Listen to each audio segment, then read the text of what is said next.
A long time ago, my job had an office near the Canadian border in Washington state. I often had to travel over there to help out and help train staff. Being a guy in my late 20s, single, and liked to get away for a few days, I was always up to making extra cash by volunteering to go wherever they needed me. I usually would fly up there, but some occasions when I needed to bring equipment or materials, I would drive. This one particular time was about 17 years ago. We had brought a bunch of equipment, wholesale, and needed to deliver this and some other odds and ends up to our office in Washington state. Of course, everyone knew I would volunteer to drive. I was told to drive a box truck up there and leave it and fly back. Prior to this, I would drive a company car or SUV, but no worries, the box truck wasn't that big and probably the same size as one of those U-Haul rental trucks. I always preferred to start my driving journey towards the end of the day, mostly because I am one of those people who likes night driving. For the majority of my journey, it was uneventful. I only stopped at a gas station and the occasional rest stop to take care of nature's call. At some point, near the California-Oregon border, is when things started to get bad. It was approximately 1 a.m. I had stopped at a rest area, probably the last one on the California side. On the far distance, I do remember seeing some truckers parked, but basically the rest of the parking lot was empty. Now at this point, I wasn't thinking anything creepy or out of the normal. I just get out of my truck and go into the restroom to take care of business. I wash up a bit and take my sweet time stretching my legs and walk over to my truck. I notice a vehicle parked next to mine. It was literally like this whole parking lot, and this person pulls up next to me? Oh well, I jump in my truck and continue on my journey. About 10 to 20 miles down the freeway, my truck starts acting funny. Some of the interior lights begin flickering. I don't really think anything of it, and a little while later all of the lights in the vehicles go out. Interior lights, running lights, headlight. It's 2 a.m. and I'm in some wooded area of Oregon. I can't even find a flashlight in the truck cabin. I get so angry, not sure if being scared to drive 60 miles an hour in the middle of what seemed like a scene out of Tales from the Dark Side. But I pound my fist on the dashboard and scream at the truck. Almost instantly, everything came back on. I felt like Fonzie. At the next upcoming rest stop, I decide to pull over again, and perhaps from adrenaline, I had to pee like never before. I jump out of the truck and went to the restroom, although this time I didn't take that long inside, and walked out. I remember I was contemplating staying here until dawn, or just trooper on. As I walk up to my truck, I see an older guy, kind of heavy set with grey hair. He's standing next to my truck. I didn't see his vehicle near mine, but just assumed he was stretching his legs.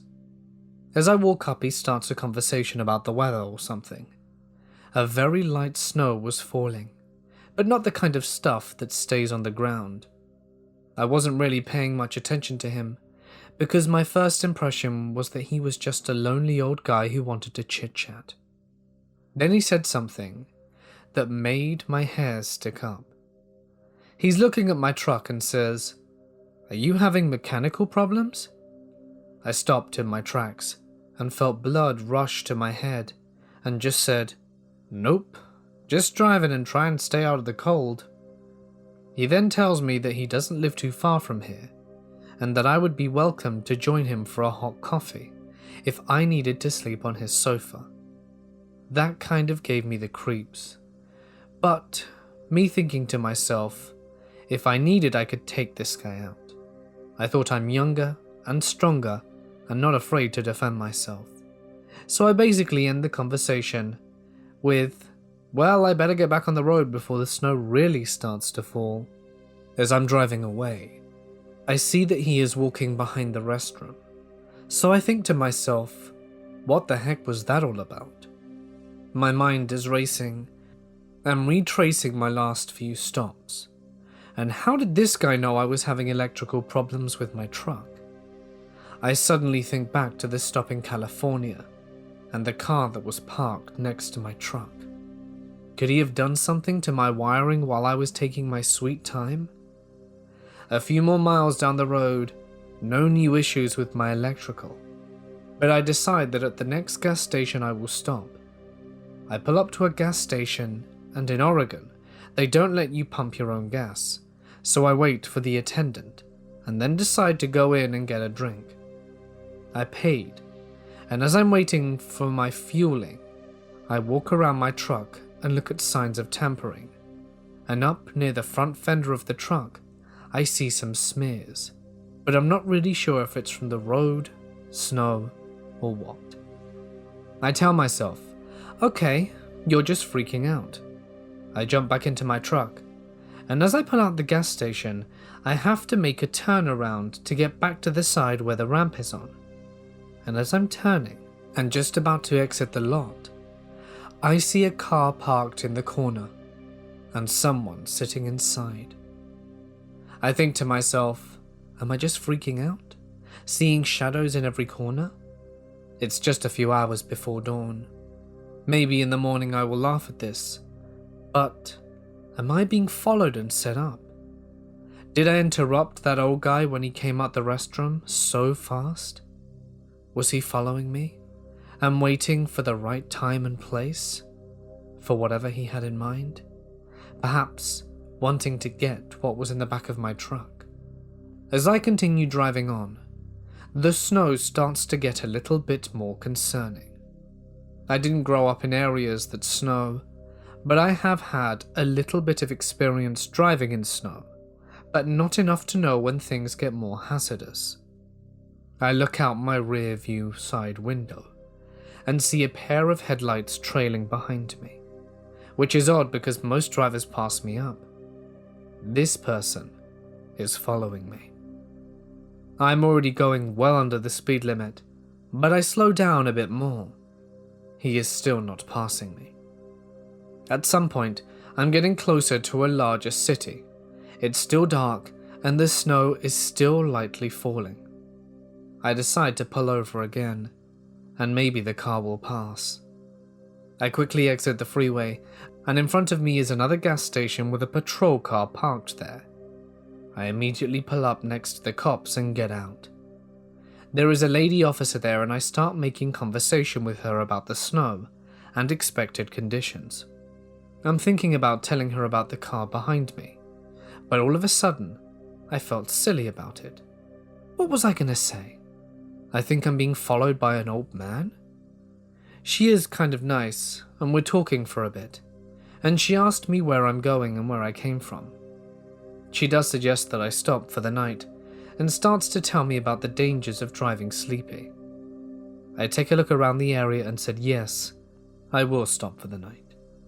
She tells me that if I go down the road a couple of blocks near the 7-Eleven, there's a motel. I look around and don't see the car anymore, and I decide that I will stop for the night and go to sleep. As I pull up to the motel, I decided to park the truck away from the room I got, and park the truck behind the motel so as not to be seen from the road. I go into my motel room as quickly as I could, lock the door, and honestly didn't get much rest. I watched TV and nodded off here and there, but would awake at every noise. My mind kept racing back to recalling the events from before the California border, to my conversation with the police. Maybe he saw me talking to the cops and decided to take off. Maybe he was waiting for me to pull over at another rest stop and complete his plan, whatever it was.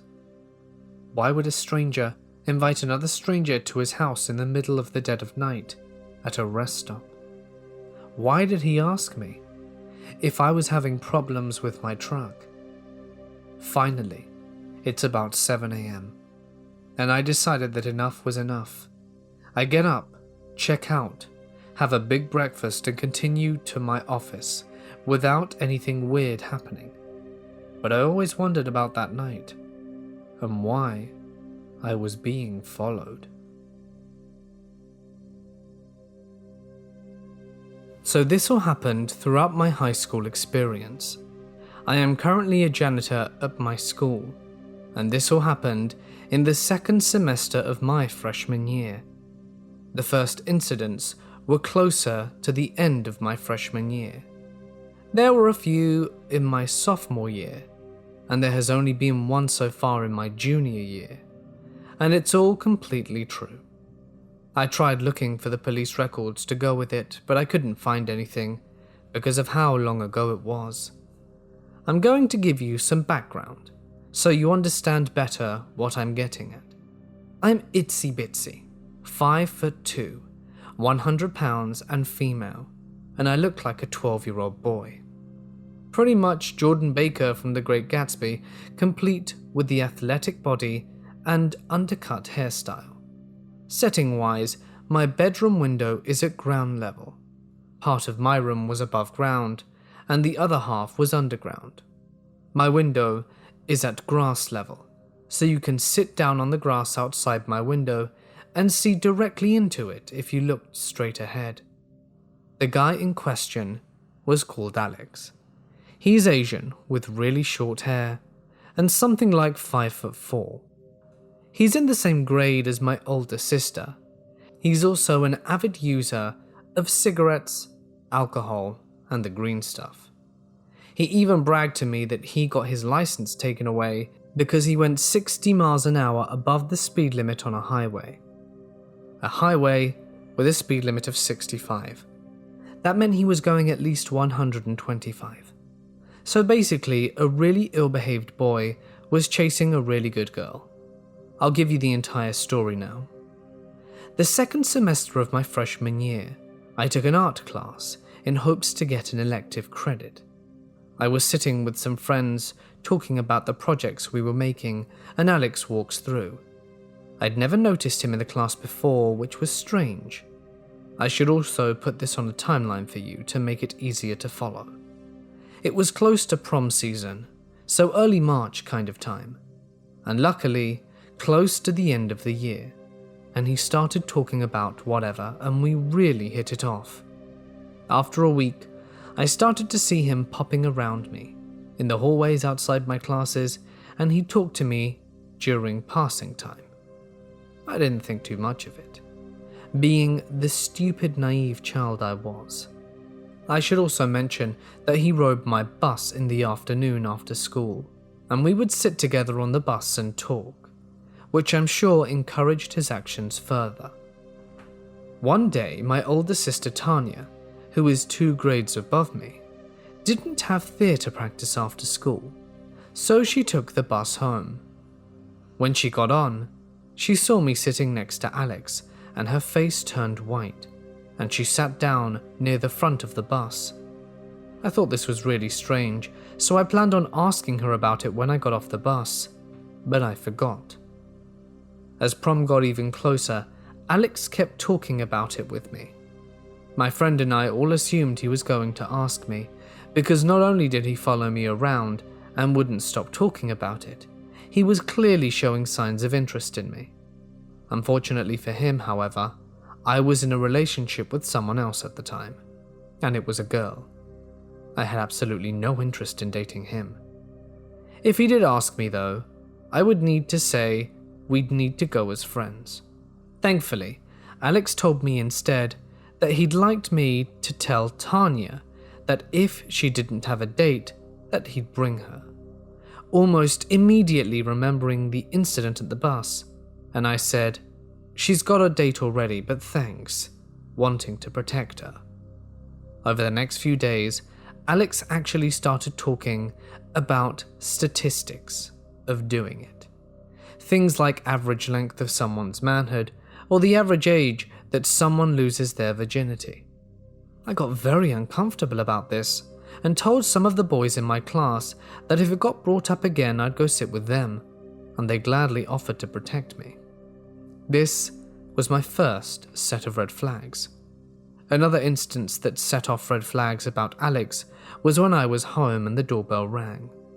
I looked out the window and Alex was there. This wasn't the strange part, because I got off the bus before Alex did, so he saw where I lived. I yelled to my mother that someone was here to see me, and I went out on the front porch to go and speak to him. He was with his friends and yelled to them that he was going to catch up to them later and that he wanted to talk to me first. He talked to me about some mundane stuff, and I was getting bored. So bored, in fact, that I just bluntly decided to ask him if he liked me.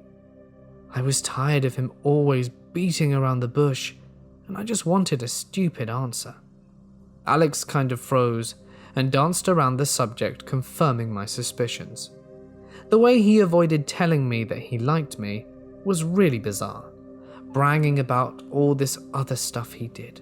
My dad was also just coming home from work at the time, so I had an excuse to leave the really uncomfortable situation.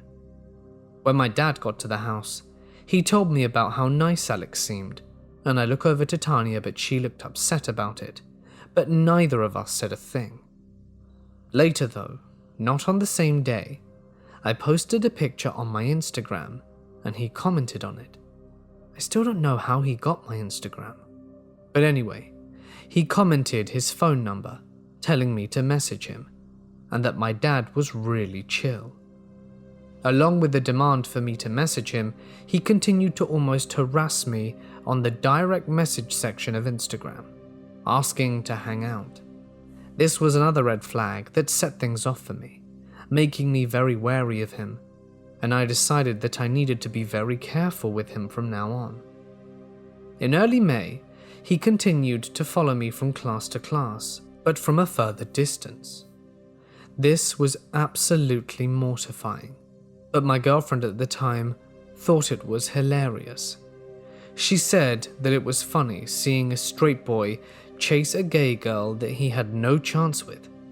I laughed with her on the outside, but internally, I was scared. It was in the same time frame that he actually showed up in my window. I should mention that my parents weren't home at this time either. They were out grocery shopping while all my sisters were home alone with me. I was done with all my homework, and I was practicing my makeup skills so I could do the makeup of a few girls that were going to prom, as only juniors and seniors were allowed to go to prom, and underclassmen can only go if they have an upperclassman date. I had my earbuds in and was listening to my music, when I heard some sort of tapping noise. I took them out, listened intently for a minute, and then popped them back in. I heard the tapping noise once more, and removed the earbuds again. Once again, listening. This happened a few more times, until I just kept my earbuds out permanently.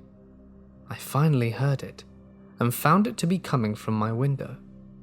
I quickly wiped off my makeup and grabbed a pocket knife that I kept under my pillow, opened my curtains, and saw Alex standing there. He was strangely dressed in a three-piece tuxedo with a single white rose. He said something, but I couldn't hear him through the glass. I yelled through the glass that I was going to come outside and speak with him. As I walked up the stairs to go out, Tanya came out looking terrified. She told me to not go out there. I asked her why. She told me that Alex was outside and that he was dangerous. She revealed to me that he had stalked her freshman year and followed her around the way he did with me. We both panicked together, and I heard the garage door open, signaling that our parents were home. We ran to the foyer telling our dad that Alex was outside and that he needed to do something. He walked over to the side of the house where my window was and spoke to him. I never knew what he said, but it kept Alex away for a while, which was nice. But things then suddenly took a turn for the worse. Alex began speaking with me again, but this time it was about things that made me uncomfortable, worse than before, telling me about all the substances that he had taken and about all the girls that he's been with, in extreme detail. I went to go sit with the other boys in the art class, but it did nothing. He still spoke about it, even making one of the hockey players uncomfortable. They did their best to shield me, but it only went so far. This was my final red flag before I deleted his number and blocked him on Instagram. I was too uncomfortable to put myself through any more social interactions with him. The worst it had gotten, though, was 2 days before the last day of school. I was getting ready for bed at around 10 p.m. when I heard a knock at my window. I once again grabbed my knife and looked out of the window, assuming the worst, but praying for it to just be the bushes outside. I saw a very dark figure, and my heart dropped. I knew it was Alex. I closed my curtains and ran upstairs to my parents' room, almost in tears about him being there. My dad and I both went down to my window and no one was there. My dad thought Alex could still be there, just hiding in the bushes outside my window, and he decided to try and scare him off, and went to turn on the back porch lights and call my dogs. I didn't get any more knocks at my window for maybe 2 minutes, and I heard another knock, and I told my dad. He marched straight out at this point, and found him sitting by my window with his hood up. I don't know what happened, but the police were called, and they had to escort him back to his house. I was terrified, but I was also furious at that point. Why couldn't he just leave me alone? It doesn't stop there, though. This is just some additional information regarding this moment. We were on a family vacation, and my dad was retelling this story. He also gave me some information that I didn't know. When he finally did get to speak to Alex, my dad could immediately tell he was both drunk and high. My dad made him empty his pockets and found a large switchblade and the green stuff, making my blood freeze. The next day during my math class, I sat in a spot that faces the window, with my back to the door. Halfway through the hour, one girl in the class shouts my name, telling me to look back. I turn around, as does the rest of the class, and there was Alex standing intently above me, completely silent. I got up, ready to punch him in the face, but he ran out the door. I just stood in the doorway of the room and broke into tears. 3 other people comforted me, and my girlfriend told the teachers what was going on.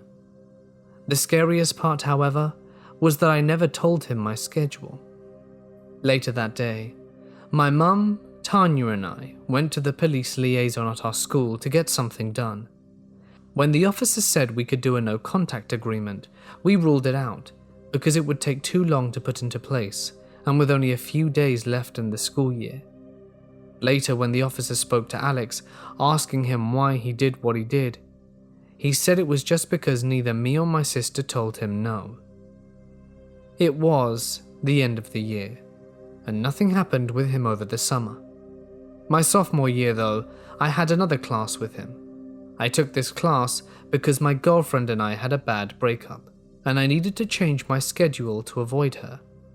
I immediately told my teacher about everything so that she knew, and everyone in the class protected me from him. I had no further incidents with him that the teacher didn't put a stop to. She cared about me, and is now one of my close friends. My sophomore year was clear of any incidents, and I had pretty much forgotten he existed until recently. I woke up and checked my phone after turning off my alarm. I saw I had gotten a random Facebook message from someone I didn't know. My Facebook is about as private as it gets, so I didn't know that it was possible to receive messages from someone that wasn't your friend. My sophomore year, Alex was supposed to graduate, but he didn't. His name wasn't even said at the ceremony and wasn't even listed in the program. Tanya and I laughed about it, but we both knew that it meant he was going to be in our city longer. I looked at it anyway, and it was a very dark message. I don't even want to read it out because it was so graphic. It was annoying to get little messages like this all the time from bots on Instagram, so I would have ignored it. But because it was on Facebook Messenger, it was strange. I clicked the person's name, and their profile came up. I scrolled through their pictures, and I saw one that made my heart sink. It was him. He had messaged me and changed to the profile's name and location. I only showed it to a few people, but not my parents. I showed it to my current boyfriend, who showed it to his mum, the chemistry teacher at the high school we attended, and she told me to inform my parents. The reason we showed it to a teacher was because he'd been seen around the school grounds within the last few weeks, and she may have been able to do something about it. Nothing has happened to Alex since, but if something else happens, there is a chance he won't make it out of this situation alive, because I'm fed up with him, and he caused me and my family enough grief. Please be careful who you choose to make friends with, and what sort of information you give out. Don't put yourself through what I've been through. Please.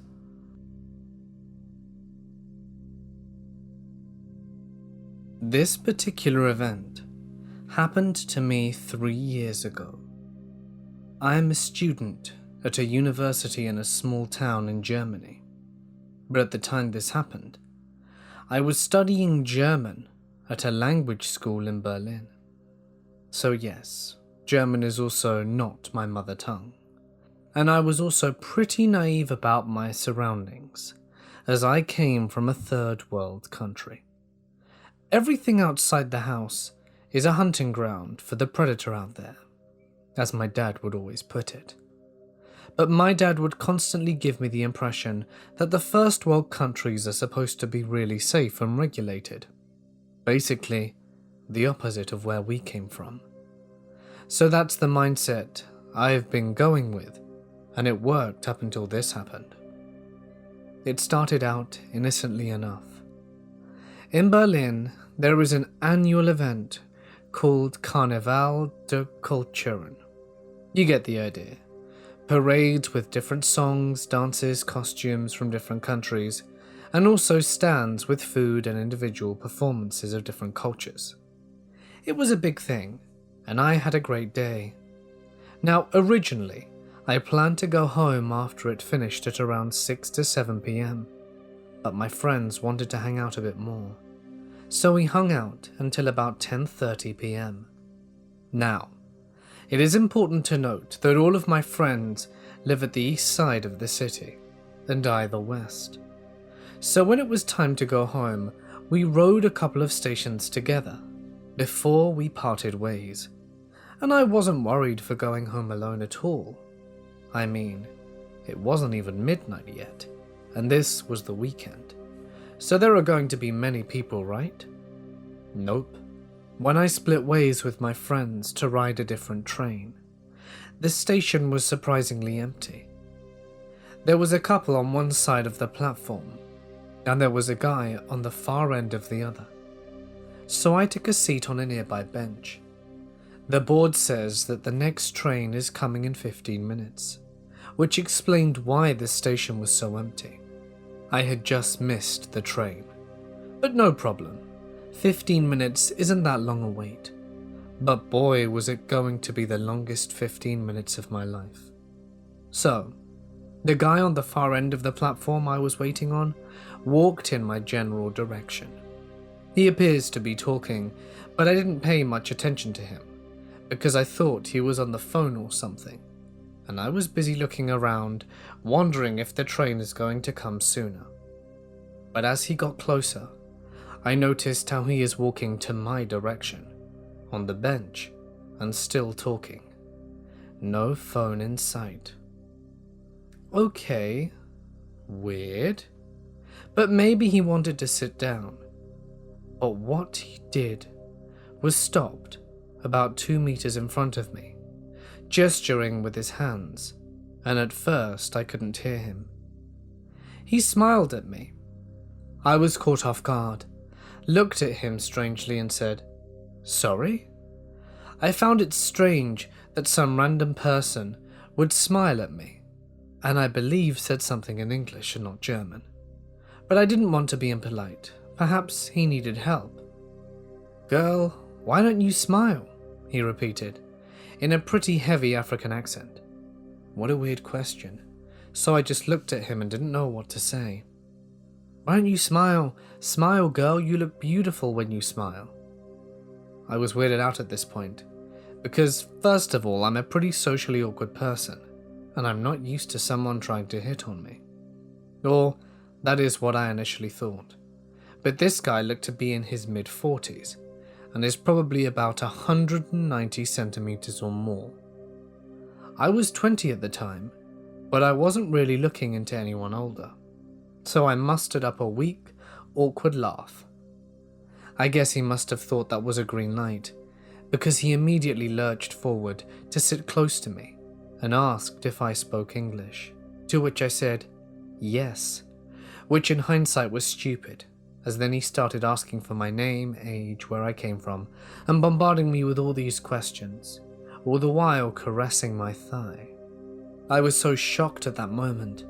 I tried to get away from his touch, but he still did it, seemingly unaware. I was not stupid, so I gave him a fake name and said I was 18. I thought that would deter him, but I was never more wrong, because then he started to get excited, introduced himself that he was 42 and had just come from Cameroon, and eagerly asked for my phone number, to which I said I didn't remember, which is true. But then this guy said I should go to my contacts and see my own phone number. He was smart, and I was just pretending to go along with it, because who knows how he would react otherwise. But the good thing was, he didn't bring his phone with him, and he kept insisting that we go somewhere to ask to borrow a pen. I replied with, "No, sorry, I have to go home soon," and then he proceeded to insist on taking me home. At this point, a couple noticed that something was wrong, but didn't try and help, and just kind of looked at us weirdly. I was very scared, and thought of my family at home, and how I might go missing after this. So then, I tried to answer his increasingly personal questions as vague as possible. I mean, at this point, a normal guy would notice I'm not interested, right? But he seemed unbothered and unaware, happily yapping away. The train came. Waves of relief washed over me, so I interrupted him and excused myself. He insisted I should stay and take the next train, but I said no, that I have to get home, and someone's waiting for me, and started to step towards the train. He grabbed my arm, just as I was taking my first step, and said, "Girl, I think you should stay a while with me. You can take the next train. I can take you home." I was freaking out really bad on the inside, but I managed to muster the most polite rejection possible. "I'm sorry, I need to go home now." I yanked my arm free and entered the train. I was relieved to see him sitting on the bank, and I thought it was the end. Just a bad night. I wish it were the end. As the warning chimes came in, warning passengers that the train doors were about to close, he stopped the train doors from closing and squeezed between them. My heart stopped, and he walked to my seat, which is a 2x2 seat, and he sat right in front of me saying, "Let me take you home. It's not safe out there for girls like you," while caressing both my thighs. Right. I tried to inch away from him.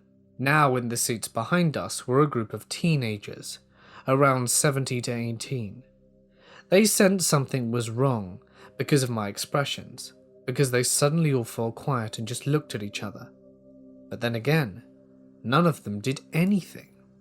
So I have this guy asking me where I live, insisting he'll walk me home. At this point, I'm trying to think up plans on how to ditch this guy. But I can't go against a 190 centimeter tall dude as a medium-sized 167 centimeter girl. I need to be smarter about this. So I thought. I told him okay, but he can only drop me off at the station. He seemed really happy with that, but he said I needed to give him my number. My initial reaction was, what the hell? I can buy a new number. So I agreed. My station came around. We got off the train, And in front of the station is where another level of creepiness unfolds. "Okay, this is me. I can walk home now by myself as you promised," I said, hoping this was all over. And then he was insisting on getting my phone number. But at this time it was 11:30 p.m. and everything was closed. So he took out a bunch of keys from his pocket and asked me to write down my number on the gravels so that he could come back the next day and take notes of it. I was weirded out, but whatever. And so I tried to write down my number and thought I could sneak in some false number there and throw him off. In the middle of doing it, he kinda yanked my phone to see if I was writing the numbers right. "You gotta make sure you write it right so I can reach you tomorrow," he said. But thankfully it didn't work. I mean, the gravels move around a lot, and he wasn't able to see the numbers. He seemed agitated, and this is where I thought that I might get taken. "Girl, you're the most beautiful girl I've ever seen. I don't want to lose you. What am I gonna do now?"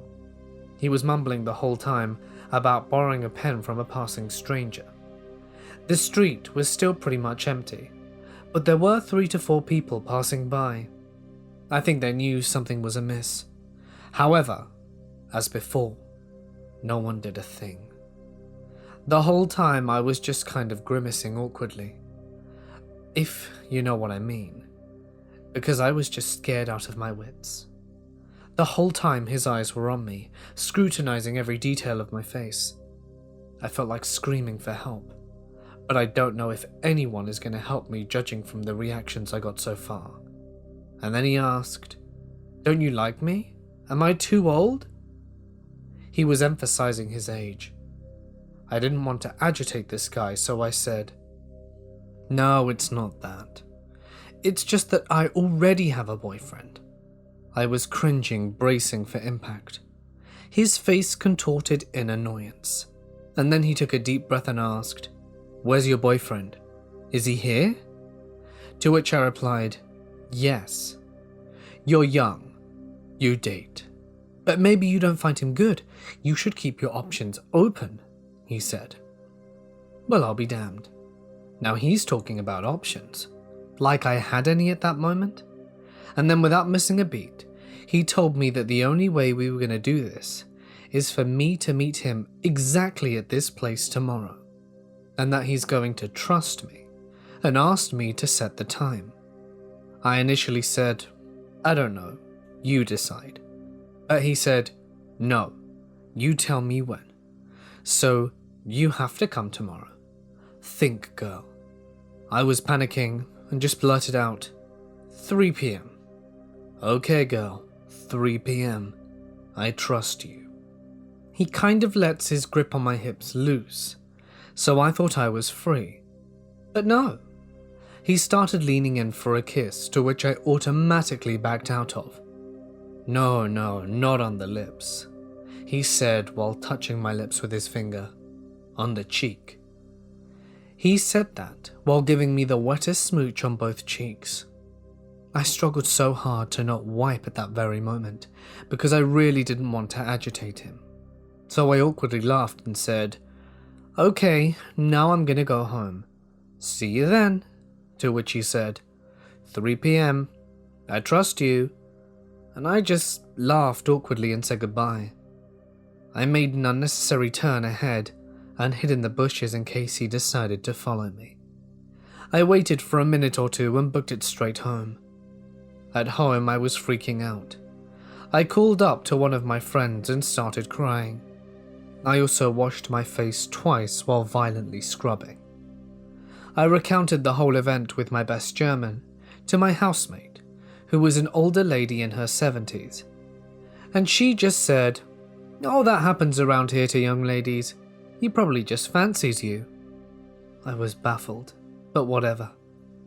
It was over, and needless to say, I stayed home for 2 days straight, not wanting to run into that creep again, as we don't live very far from the station. This event took place a few years ago, but I remember it as if it were all happening right now. I live in southeast Pennsylvania in the US, and local lore tells of a road. A road thought to be more or less haunted, or better said, inhabited. Stories tell of a satanic cult that raises spirits and the like at a church hidden in the woods near the road, and of a crazed family, some say the DuPont family, or of another unnamed family, that has lived there for generations. Locals call the area Satanville, though as you can imagine this is not the area's true town name. No matter who lives there, there's one unifying element that exists in all accounts. If you go there, a vehicle will appear and chase you out or run you off the road. If you do this and then disappear, sort of a pick your poison thing. Whichever you choose to believe in, something is out there. Their stories also mention that if you slow down and roll your windows down, you can hear whispers and footsteps just off the road, just behind the tree, and that the trees themselves are afraid of the road and will grow leaning away from it. There is also one particular tree that grows out on the side of a small hill, and the roots take the shape of a skull. I told you all of this in order to set the scene, to save you the time of having to look it all up yourself. The following account is of my trip to this place. It was a warm October night, and me and my girlfriend and our 3 friends all decide we'd heard enough about this Satanville and wanted to see for ourselves what it was all about. So we piled into our friend's Suzuki 4-door and left. The road is hard enough to find on its own because on both ends the sign reading Cossart Road have been removed, as that was the road's true name, due to, presumably, people like us going there where people like us were not wanted. We took the hard right onto the road between the 2 stone pillars and overgrowth and proceeded slowly down the road, taking in all the creepy sights. Immediately we noticed our cell phones dropped service. No bars, no Gs, no nothing. That was unsettling, but hey, sometimes that happens. But all our phones did this, and we had with us all 3 major carriers. We found that trees do indeed lean away from the road, and that there are road signs with "Go away" and "Keep out" sprayed on them. One said 666, but I chalked that up to plain old silly vandalism. We slowed to a near stop and rolled down the window to hear the whispering and the footsteps. Of course, this story wouldn't be interesting if we didn't hear them, and we did. Not so much whispering as the wind itself coming through the trees, whipping the dead leaves on the ground to make it sound like hushed consonants being muttered. However, we did hear what sounded like footsteps. Perhaps maybe it was deer rustling away from the road. This is Pennsylvania after all, and deer are everywhere, so why not a back road in the woods? We made it to the other end of the road in no particular hurry. We went very slow. We decided to take our chances and head back through the other way. We turned around, got ourselves situated, and prepared to turn back in. That's when it appeared. A 2-door Chevy Cavalier. The reason I told you how slow we went was to illustrate that no other cars were on the road with us, and we would have seen lights or heard another car coming. Yet this car appeared from the road behind us seemingly mere seconds after we did. Not a terribly imposing vehicle, except for the million candle power brights it had, and the otherworldly roar of its engine. I know what a terrible muffler sounds like, and this was not it. This car had had work done to make it quick and powerful. It stopped facing the road perpendicular to us, so our light beams were crossed. It revved its engine twice and peeled away down the road behind us. We were spooked, but otherwise not affected by it, and laughed it off. That is until it began turning around. It snapped around in a hurry and was about 50 yards back when it began blaring its horn and revving again. My friend Laurie, who was driving, screamed, "Oh my God, turn around." We all panicked and began yelling and screaming. Laurie demanded I drive, as she felt I would do better driving than her. I'm a dude, but frankly, I was equally as scared as she was, and hopped out of the car and took my place. The car must have seen us do this, because with a scream of its tires it was after us. I took to the left back onto the road, and in no time this car was on our back, with inches to spare. Who or what was driving this car had done this before. It made no sign of slowing around some of the sharper turns and slopes. Whoever this was knew the road well. They were behind us and laying on the horn, and no speed I dare reach on this unfamiliar road would shake them. We reached a wider point in the road, and the car passed us. Like a ghost, it seemed to almost pass through the hill next to us, because while the road was wider, it wasn't two cars next to each other wide. It began to pull away, and I remembered the part of the story of these cars where they disappear into the woods. I did my best to keep up with it, but he pulled further away until I could only catch his taillights around every corner. We reached the end of the road, and there it was, parked next to the exit facing away from us. Lights off, silent. I bravely and stupidly decided to attempt to see inside the vehicle, but the windows were tinted too dark to see in. At this moment, the car sprang to life, as if it were some creature disturbed, and revved its engine and honked. I floored it out of there and onto the main road. I don't know who it was that chased us back out there, but I do know something did not want us there.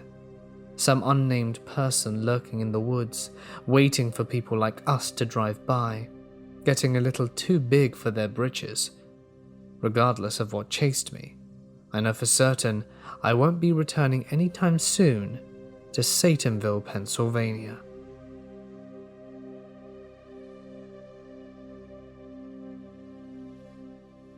Back in the late 90s, my best friend was getting married. As her maid of honor, it was my job to throw her a bachelorette party.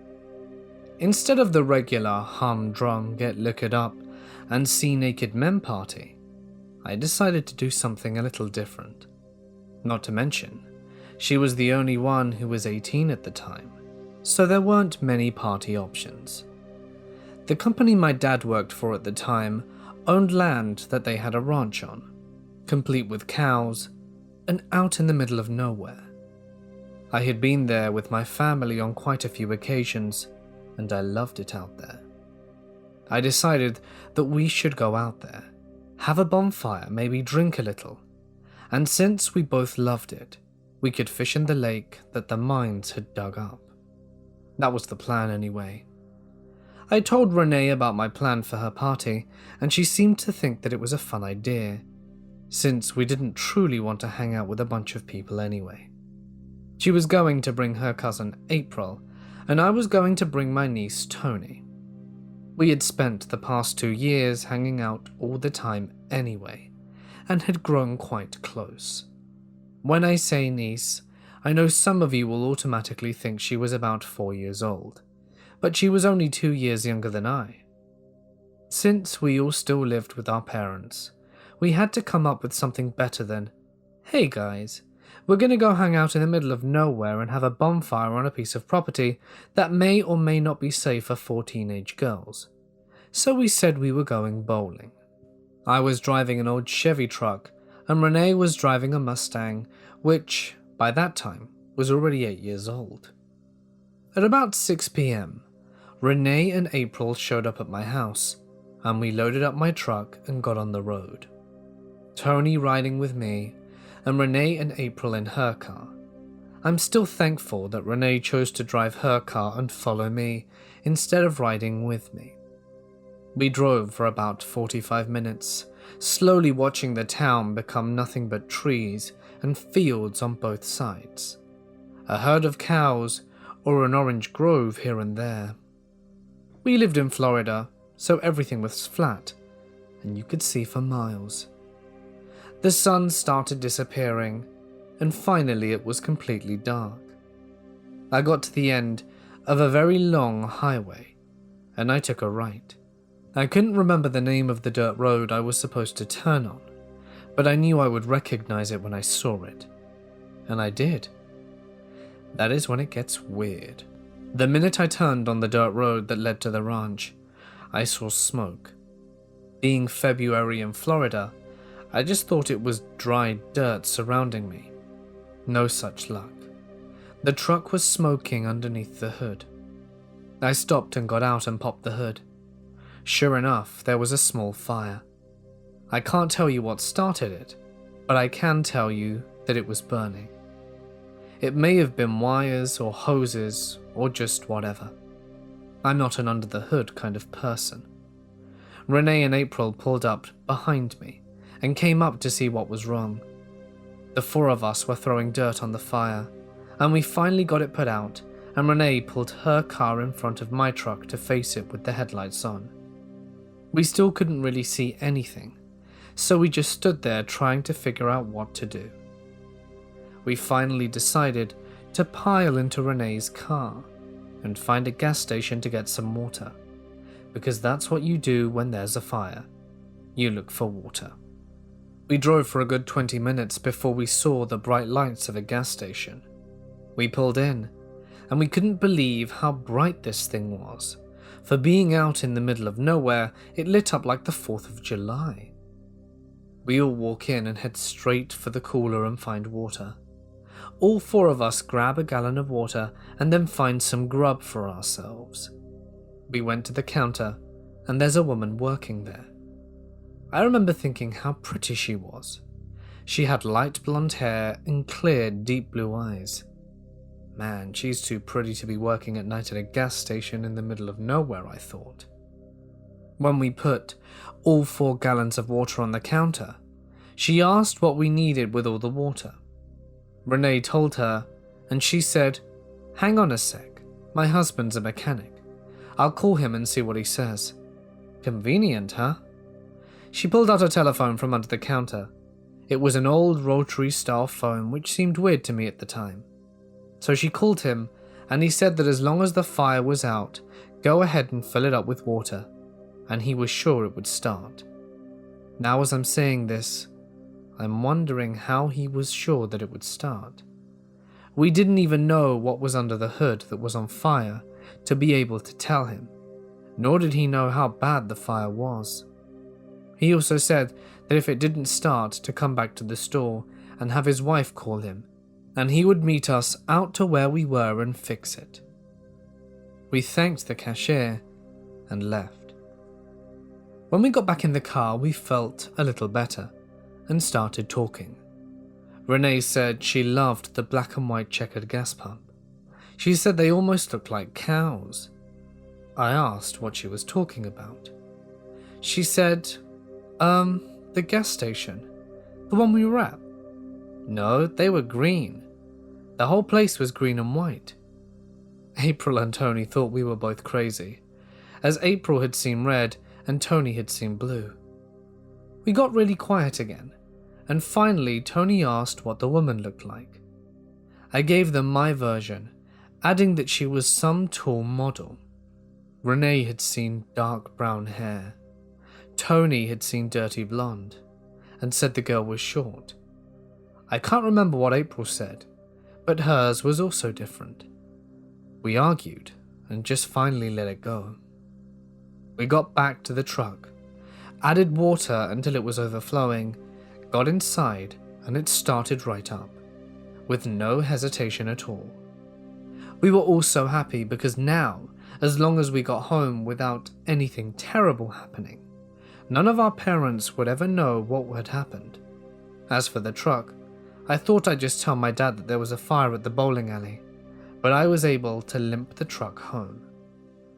On the way home, there was a car behind me the entire time, so of course I thought it was Renee and April. This was before everyone had cell phones, so we weren't calling to make sure. Finally we get home, and pull into my yard and park the truck. Tony and I had been pretty quiet on the way home, partially because we were trying to make sense of what happened at the gas station, and partially because we were praying the truck would get us home. I expected Renee to pull in right behind me, but she didn't. Tony and I decided she must have stopped for gas, so we waited a little while for her to arrive. Finally, after 20 minutes, she pulled up, and she was angry. "Why are you so mad?" I asked her. "Because you left us and we got lost," she yelled. "But you weren't behind us the entire time?" I yelled back now, also annoyed. "Renee, when we pulled off the dirt road, you were behind us. There was no other traffic out there. You turned with us back onto the highway. I saw you. I was literally a straight shot from there. How could you have gotten lost?" "I don't know. I followed you off the dirt road and I turned left when you did, and then I saw you turn onto another road." "I never turned onto another road until I turned onto this street," I said. She just looked at me like I was crazy, and we decided to tell my parents we were back and that we were going to Denny's. We were hungry, and we thought that maybe we could find a booth and talk this out over there. When we got to Denny's, we ordered some food and started talking. "Where did you end up when you saw us turn off the highway?" asked Tony. "I don't know where it was," said Renee in her shaky voice. "We ended up at this store/bar thing, and since it was the only thing we had seen for miles, we had to go in and ask for directions." Renee and April had gone into the store, practically hanging on to each other. They said that when they walked in, everyone turned to stare. The place got dead quiet, and they both got more scared than they had ever been. Renee said that she went up to a counter and asked the woman behind it how to get back to our town. Renee and April said the woman laughed and said that she was a long way from home. They both said her laugh and the general atmosphere of the place made them feel like this was somewhere they should have never been, and they should have never have known about. Just not a good vibe altogether. However, she told them how to get back, and they pretty much ran into the car as fast as they could and left. The four of us sat in the back of the booth for a few hours, going over what happened that night. How we couldn't agree on what the woman looked like, how we couldn't agree on what the store looked like, how we couldn't even agree on the size of the inside of the store or how it was set up. We were retracing our steps from the moment we walked in. Okay, there was a display of chips on the right as you walk in, a set of coolers on the side and the back wall. The counter was on the left, and it was kind of on a pedestal, so the cashier stood way taller than the rest of us. Needless to say, nobody agreed with that. Everyone had their own version of what the store looked like. Now I know that we all walked into the store. I know that we all spoke to that woman, and our story should not have differed so dramatically. Finally, we decided to call it a night and headed home. The next morning I went out to check the damage on the truck. I popped the hood with the other 3 girls standing right next to me, and since we had just ended up staying the night together, we were in shock. The truck looked fine, the wires looked fine, there was nothing charred or even black, no holes in the hose, nothing. It looked like there had never been a fire at all. Fast forward 6 years later, Renee and I were talking about the events of the day, and just on a whim we decided to drive out there and have a look. After I showed her the gate that led to the ranch, she said, "Let's go find the gas station again." I agreed, and we drove up and down that road for so long. No matter how far we drove, we couldn't find anywhere a gas station, or where it could have been. There was nothing. It was like it never existed. The only store I ever remember being out there was a small grocery store that I always thought looked like a log cabin. My family would go to this store when we were at the ranch if something came up and we needed food or girly supplies. I knew right there where the store was, but it was not the only one we had gone to that night. I asked Renee if she could remember the name of the store, and she said it was Pioneer Gas. I came home that day and Googled it, and finally found a company called Pioneer Gas that was based in Alaska, nowhere near Florida, and asked my dad, brother, and both of my sisters if they remember any other stores aside from the log cabin grocery store, and they all said no. Tony passed away in 2007, and April got into Jesus so much that she had no contact with anyone that's not a part of her church right now. So it's just me and Renee who truly know what happened that night.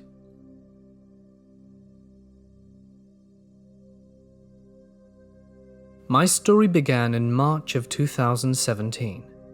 I am a 19-year-old male. My family and I moved to this new house around that time. I was really excited because this house was huge and I got a beautiful garden with a pool and a hot tub. I'm not bragging, but this information will be important later. When we moved in, the real estate agent told my parents and me that there have been a series of home invasions in our street, and that our house and our neighbor's house were the only ones which they hadn't broken into yet. The first weird things started to happen in May of 2017. My room is at the patio, so when I look out to my garden, I can see the patio and the hot tub. At first, I could hear the gate of our garden being opened at night. That was continuing for the next 10 weeks. Sometimes we would go outside in the morning and all the lamps would be bashed in. Yes, 10 weeks in, like this property is haunted by a poltergeist, since we hadn't seen anyone doing it. At first we thought it was some burglars, and that they were opening our garden gate at night because every morning my parents opened the patio door so that our dog can pee, while one of my parents would get dressed to go for a morning walk. So I guess the burglars were hoping for our dog to run off so they would have it easy to enter our home. All these incidents made me and my mum feel really unsafe in our own home. All of a sudden it stopped, and we thought that the person/people who did this had moved on or got bored. But after 5 months, everything started all over again, but worse. In November, I woke up to footsteps outside my window, so I opened my eyes and wished I wouldn't have done that. At that moment I was so scared. I saw a man of 6'3" standing outside my window watching me sleep. He looked so old yet so young. He had a young face, but a haircut that aged him 25 years. At least, that's what I could see in the dark. I was frozen. I couldn't move, so we just looked at each other in the eyes for what felt like an eternity. Suddenly, he ran off, so I took my chance and ran to my parents' room and told them everything. My dad grabbed his gun, which he was keeping at home now because he was worried over the past few months, as he's a police officer.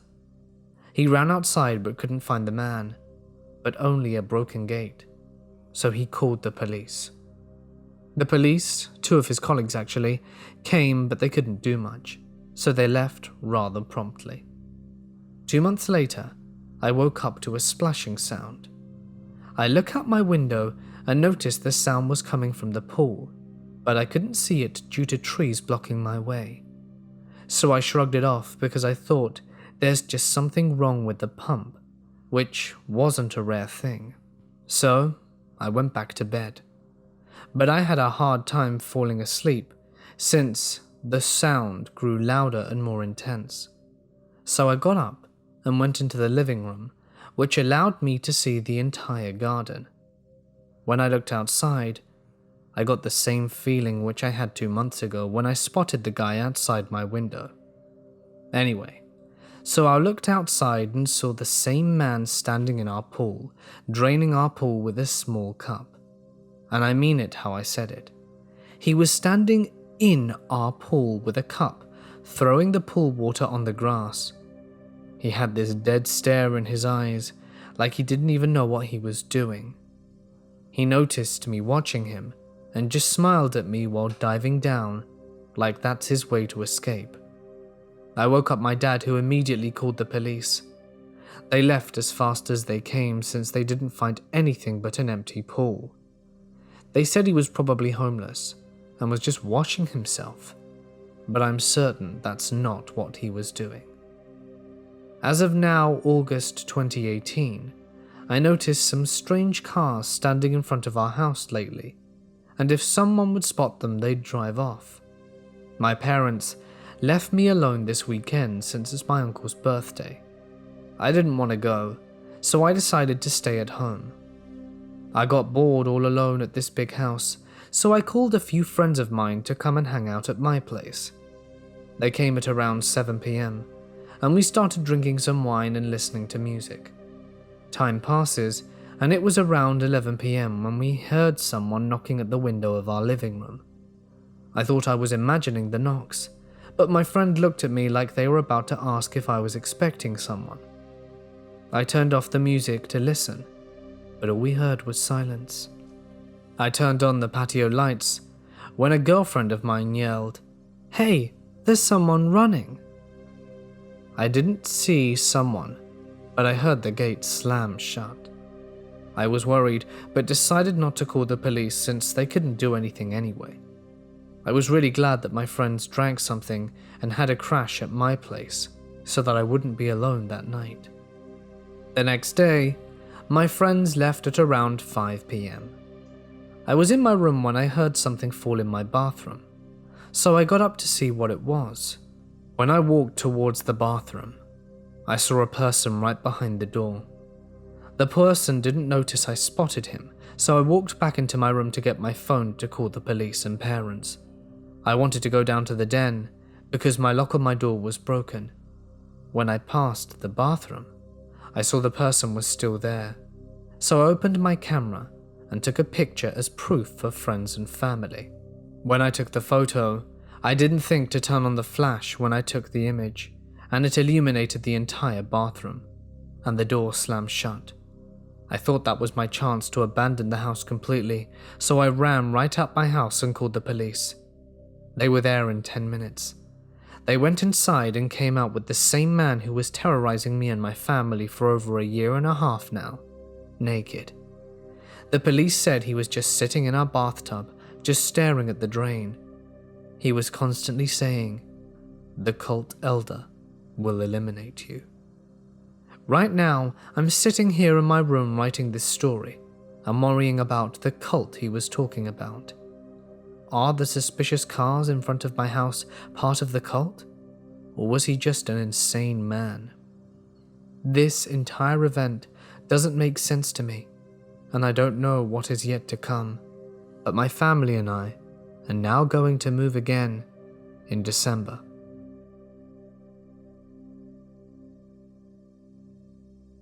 I'm a 16-year-old girl who has no common sense. In my 16 years on this earth, I've barely left my hometown. My family doesn't really do holidays, and I've only ever left the UK once, and that was a school trip to France. But you see, this has left me with a yearn for adventure that has never been quenched. So around the time of my 15th birthday, I decided that I was going to start traveling on my own, without the knowledge of my parents, by train. Until the other day, I had only gone to towns and places less than an hour away. But you see, last Saturday was the big one. I had been planning it for weeks. I was going to wake up and catch an early train somewhere 4 hours away. And that's what I did. I told my parents the perfect alibi, and they wouldn't expect me back till late. I caught the 5:20 train that morning and went on a nice big adventure. It was amazing. I loved it. And then it was time for me to go home. I arrived back at the station and waited for my train. In the corner of my eye, I noticed a man looking at me. I felt uneasy. I quickly pushed this feeling back to the side, worrying that I was just being judgmental. After all, he had had that kind of look about him. My train pulled up, and I jumped on ready for the first hour and first train of my 4-hour journey back. Initially, I sat down in a single seat with no window near it. I had a quick debate in my head over if it was worth moving and finally deciding it was, and I got up and went into the next carriage to sit down in a 2x1 seat just behind a 2x2, the ones with the tables, which had a young couple and their 4-year-old in it. On the other side of the walkway was another 2x1 and 2x2 seat, all of which had people occupying them. By the time I had actually gotten up, everyone else was seated and the train was about to depart. So when someone then walked through the doors I had just come through, I found it strange, but not enough to bother to turn around to see who it was. Whoever this mystery person was, they just carried on up further up the carriage after realizing there was no space here. 2 stops passed and nothing really happened. The 4-year-old in front stated she was thirsty, and the parents realized they had no water left. I was going to offer her some of mine, but I felt that it would make me look like I had been listening to their conversation the whole time. When the train pulls into the next station, the people to the side of me all get off the train, leaving the seats empty. The 2x1 seats are quickly taken up by a man who has clearly just gotten on the train. And once the doors close, the 2x2s are taken up by one guy on his own, who looks very familiar. Was it the guy from the station? No, it can't be. I'm just paranoid. But he keeps trying to stare at me. He keeps looking at me, and it's making me all kinds of uncomfortable. I try meeting his gaze, hoping that he'll soon stop, but it didn't work. He still kept looking at me. Then I notice, that's when he's not looking at me, that he's watching this little girl. The parents haven't noticed, and I'm confident I'm safe because there's a couple in front, right? But that makes no sense. The little girl says she's thirsty again, and so the dad gets up to go see if he can find some water on the train. When he returns, he mutters something about their only being able to get water from the bathroom taps, but that's not a good idea and he really doesn't want to do that. At this point I decide I probably should just give them mine. After all, I can probably last longer than a 4-year-old without water. So I offer the dad my water and he gladly accepts it, asking me if I'm sure, before pouring some of mine into his daughter's cup. I say it's fine, and I get that good happy feeling in my stomach over helping someone else. However, this feeling is quickly replaced with dread, as I see the strange man opposite, sticking his thumb up, as if to say well done to me. It was such a small gesture that freaked me out so much. My brain started working overtime with its paranoia. I'm now 3.5 hours away from home, on my own, and my parents don't even know I'm here. How stupid could I be? If I get back, I'm never leaving the house again. Did I not listen to all those horror stories from the media? Did I not realize what happens to girls out on their own? I had to get myself to snap out of it. I had to make a plan. Getting worked up and paranoid wasn't going to help anyone. The way I saw it, I had 2 options.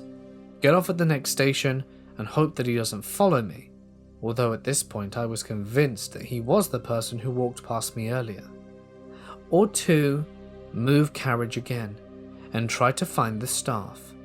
I could just sit near them, and if he follows me I could let them know about the situation so that they could assist me.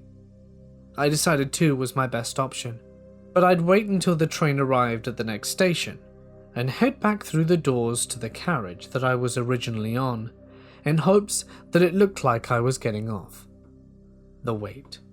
The amount of time it took for the train to get to the next station honestly felt like a lifetime, and the man kept looking at me. When the train finally did stop, I moved quicker than I'd ever moved in my whole life, as I got through the doors and sat as far away from them as I could. But it turned out that my original carriage was the last one, at the back of the train where the staff were not. If I wanted to get to the staff, I would have to walk past the man again, and I definitely didn't want to do that. So I just sat and waited for my stop. Thankfully, this carriage was a lot louder and busier. The noise was comforting, so I played my music on full blast, just making sure it couldn't be heard outside my headphones because I'm not a monster, and just let myself cry a little. Every train I got after that, I made sure to sit right by the staff, but I never felt safe until I was finally home in my dad's arms. I never knew a hug could make me feel so safe. When I was 15 years old, I lived in a rural area about 20 minutes away outside of the town I called home. I was home from school alone one day, and a white car pulled up in front of our mailbox and stopped. I was upstairs in my room and saw from the window but could not see who was in the car. Whoever it was sat there for several minutes without getting out of the vehicle, long enough to weird me out, and then drove away. We weren't super close in distance to our neighbors, but we weren't miles and miles apart. And I remembered that one neighbor, a bit down, was selling their house, and I chalked it up to a potential buyer having the wrong address, or simply checking out the neighborhood, and thought nothing else of it. Fast forward about a week or two. It was a Friday night, and I had gone down to see the premiere of a movie with my boyfriend at the time. I remember it was a special occasion, and I had begged my parents to consistently for weeks to push back my curfew so that I could see this movie, since it wouldn't be over until about 1 a.m, and it took 20 minutes to get home from town. They were reluctant, but finally agreed. When the movie was over, my boyfriend Jason and I walked slowly to the truck. It was a well-lit and relatively safe area, so we stood around in the parking deck to try and push curfew for as long as possible. There weren't many vehicles at that time of night, but I realized that I recognized the one parked across from us, the same white car that had been at my house a week earlier. The car was running, and there was a man in his mid-30s sitting alone inside. I could have passed all of this off as a coincidence, except as I continued to look at him, he turned his bright lights on us and spun out of the parking deck, almost running into Jason's truck. I obviously had a horrible feeling about this, and asked Jason to take me home immediately. As we pulled out of the garage, we saw the car parked across the street from the movie theater. All of the lights off, man still inside. But he didn't follow us, so we just went home a little shaken. I had no idea at that moment. This was the start of 3 long and treacherous years. A couple of months after the parking situation, the encounters became more frequent and weirder, and I hated being anywhere alone at any time. I never knew when I would see him, or how much time would pass between encounters. It became clear that he was watching me all the time by this point, because he only made himself known when I was alone or with my boyfriend, never with my parents or even other friends. I became terrified that none of my friends would believe me if I told them, so I kept it between Jason and my family. Until one day my friend Rachel, who lives maybe 5 miles from me, started telling me about this creepy man who showed up at her house over the weekend. Rachel's dad worked Saturdays, so she was home alone with another friend of ours, Megan. Everything was normal until around dusk when they began to smell cigarette smoke. My heart instantly began racing. By this time, this was becoming an everyday occurrence for me. I was smelling cigarette smoke and finding cigarette butts around my house, even though none of my family smoked. And I could never trace the source. I had a nagging feeling, of course, that it was connected to this guy, but hadn't confirmed it.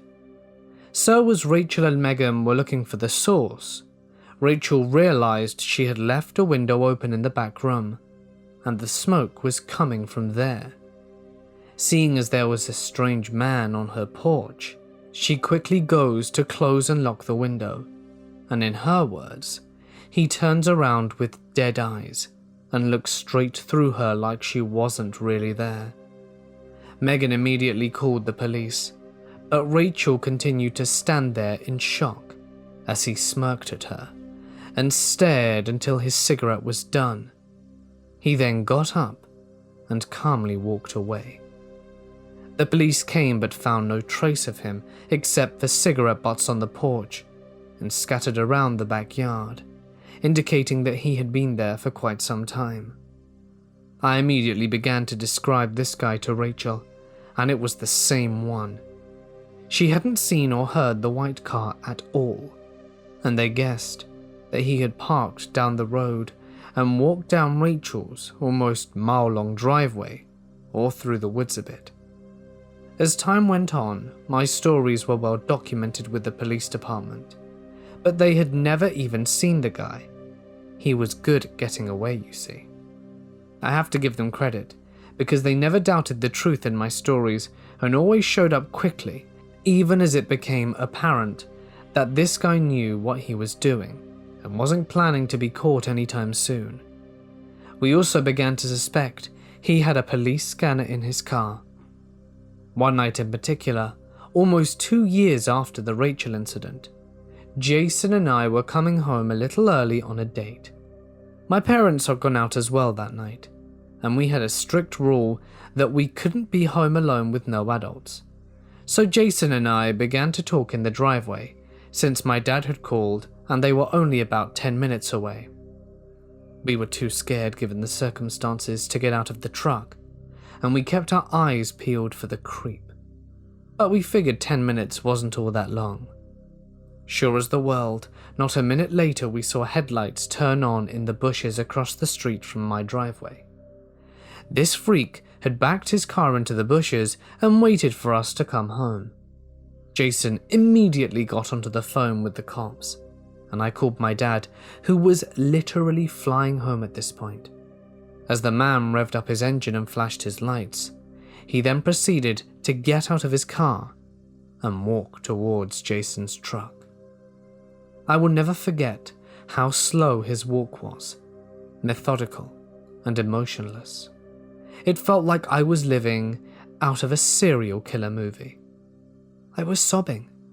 We had the doors locked, of course, and the man walked up the passenger side where I was sitting and stood only a few feet away from the window staring at me.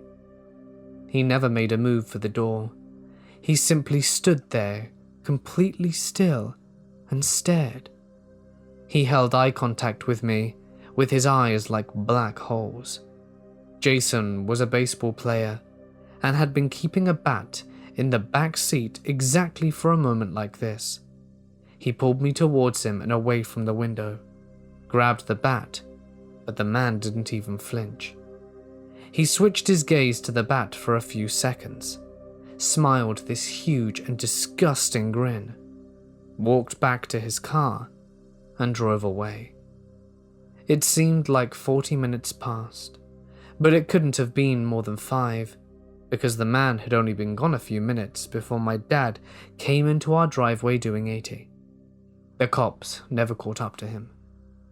There were many more stories of torture, such as leaving dead animals outside our front door and shining flashlights into our windows in the middle of the night. But nothing anyone ever did could trip this guy. My family had tried everything.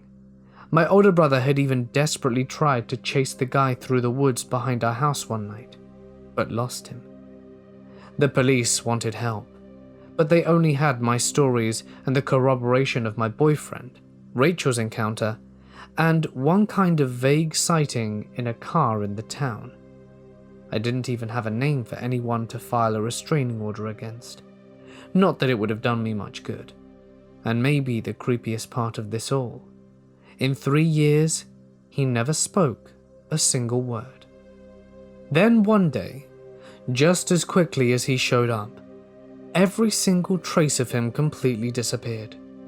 Just like that.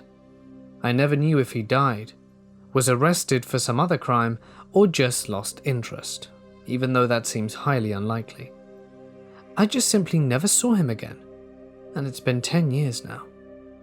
Creeps come in all shapes and sizes, and many of them do not look like what you see in the movies.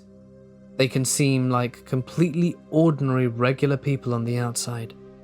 However, this man's behavior was exactly like something from a horror movie.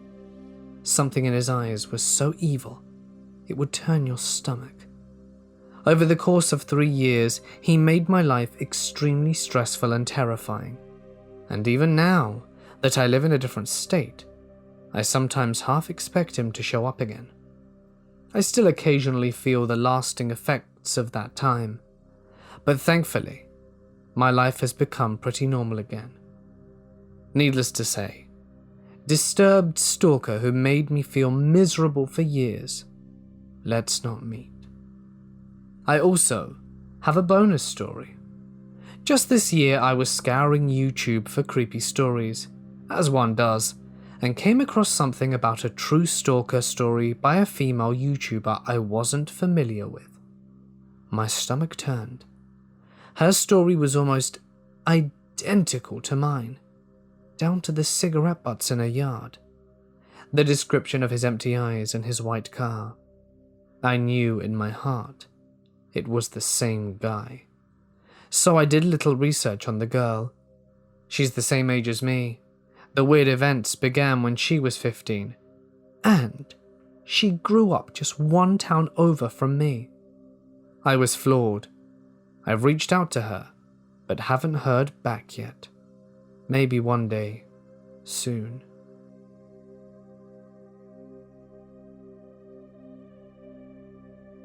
I started in Primerica in spring of 2010. Back then, Sunday was the day no one worked. That changed to, you should earn your Sunday off. Early on it was, if you wanted to miss a big event, well, we can't force you to go. Eventually it became, you better go, no excuse. Having outside interests was frowned upon, to the point that there was no discussion about them. Primerica was sold to me, and I sold it to other people as freedom. But when I left in summer of 2012, there didn't seem to be any freedom remaining.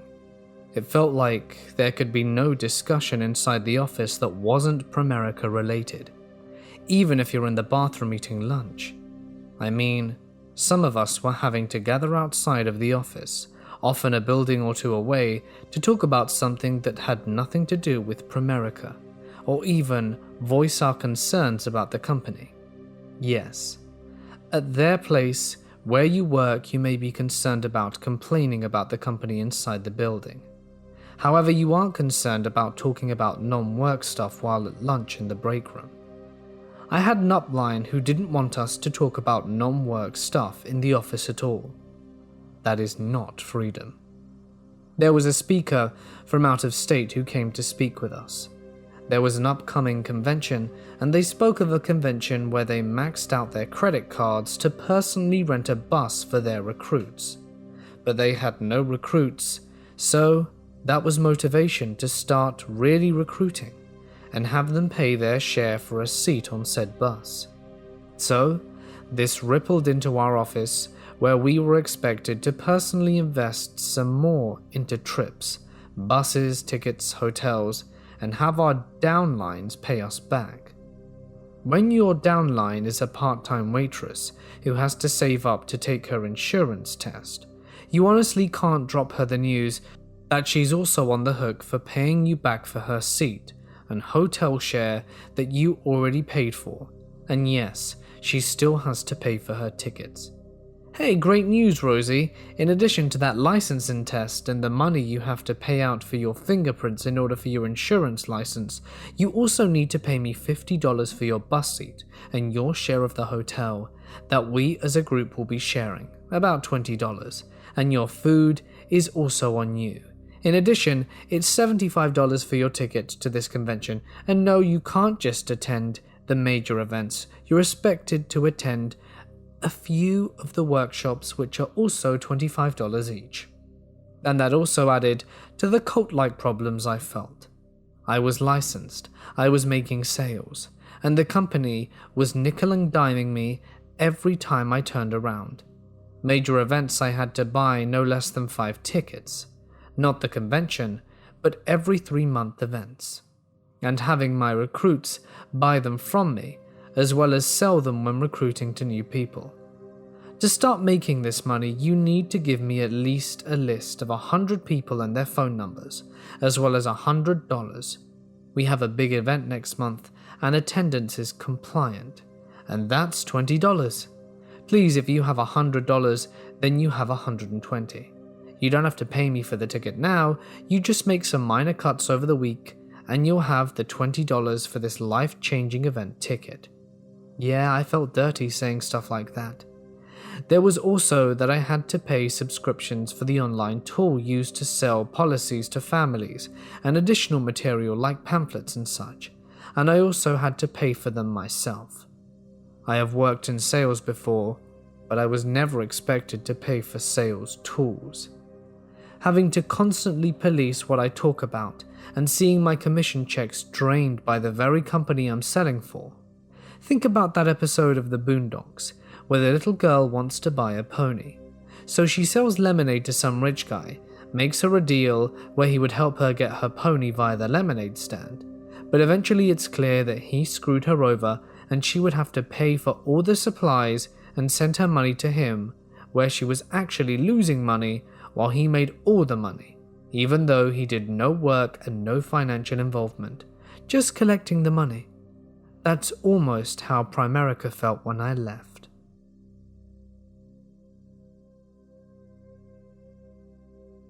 I'm a 23-year-old female. The night of this incident, I was travelling from Glasgow to Aberdeen by train, alone, late at night. At the Glasgow station, the train was almost empty. In my cabin there was me and another guy sitting at the opposite end of the corner, at the seat that was the most far away from me. The train makes many stops from Glasgow to Aberdeen. As it does, more people come in, but still not many on a Wednesday night at 10 p.m. As the train is about to leave Glasgow station, a man enters the cabin, and to my surprise, regardless of the vast choice of comfortable empty seats everywhere, he chooses to sit right next to me. I thought right away that it was extremely annoying since I had to move my bag that I had and overall reduce the space that I could occupy all around me. There was no reason for him to sit next to me, with all those empty seats and 4 seat slots all around. I figured he did it because as the train progressed, more people would come in. But that wasn't a good enough excuse, because usually not too many people do so, and also because he could have still been seated elsewhere and waited to have shared a space when and if the occasion actually arose. After he sits down, he says hi. I nod politely.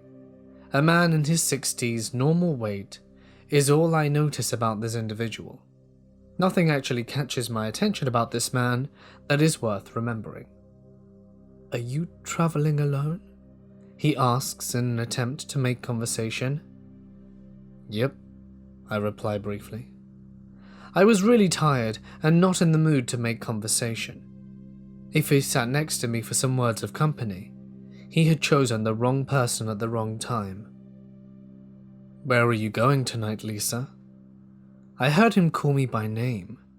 I was startled, but then I thought I must have misheard it, and that it was not possible that he knew my name, and that it was just a trick of my ears. But I decided to not inquire as to how he knew my name, so that if in future he made the same mistake, I could have been sure he knew my name without me previously telling him. "I'm going to Aberdeen," I replied politely. I just wasn't sure if he had bad intentions, or if he was just a friendly pal, and I didn't feel like I could make such an assumption yet. "What are you going there for?" "Business," I lie. "But I just don't feel like sharing my life with this man, and I don't think he is entitled to know. Plus, I need to make sure he knows I am expected, and people know where I am going. I was actually directed to meet my old professor and have a chat with him. Then maybe just wander around the city and enjoy it. But nobody was really expecting me. At this point I'm very tired and do not have the mental energy to sustain a conversation, so I brush off the bad vibe this guy is sending me through my spine and listen to some music with my eyes closed. The train ride is 3 hours long, and I persist concentrating on my phone, while the man next to me tries to reignite the conversation every time he sees an opening. Months have passed now, and I can't quite remember what he was saying. I was indeed extremely tired and very unwilling to dedicate my time to him. As we approach Aberdeen, my phone is in extremely low battery, so I decide it's better to save the remaining. As I put away my phone, I see with the corner of my eyes that his torso is directed towards me. I look up, and he is smiling creepily. Because I was in public transport, I felt more annoyed by his behavior than scared, because I knew, as long as I was in the middle of civilization, nothing could happen to me. "What job do you do?" I ask him to divert the stream of questions he was asking me about my job, where I live, and where I was going. "I'm a charity worker," he says. "Can you be a bit more specific?" Again, by this point, I wasn't actually sure if this guy was just trying to have a polite conversation or had more creepy intent. "I work with school kids." "Oh, and in which way do you help them?" I ask. I organize things, plans to help them." "Ah, what kind of plans?" Just regular organization for kids in need," he says, mumbling. I was surprised that he could not go into more details of the specific job he did, but I figured maybe he just didn't want to share.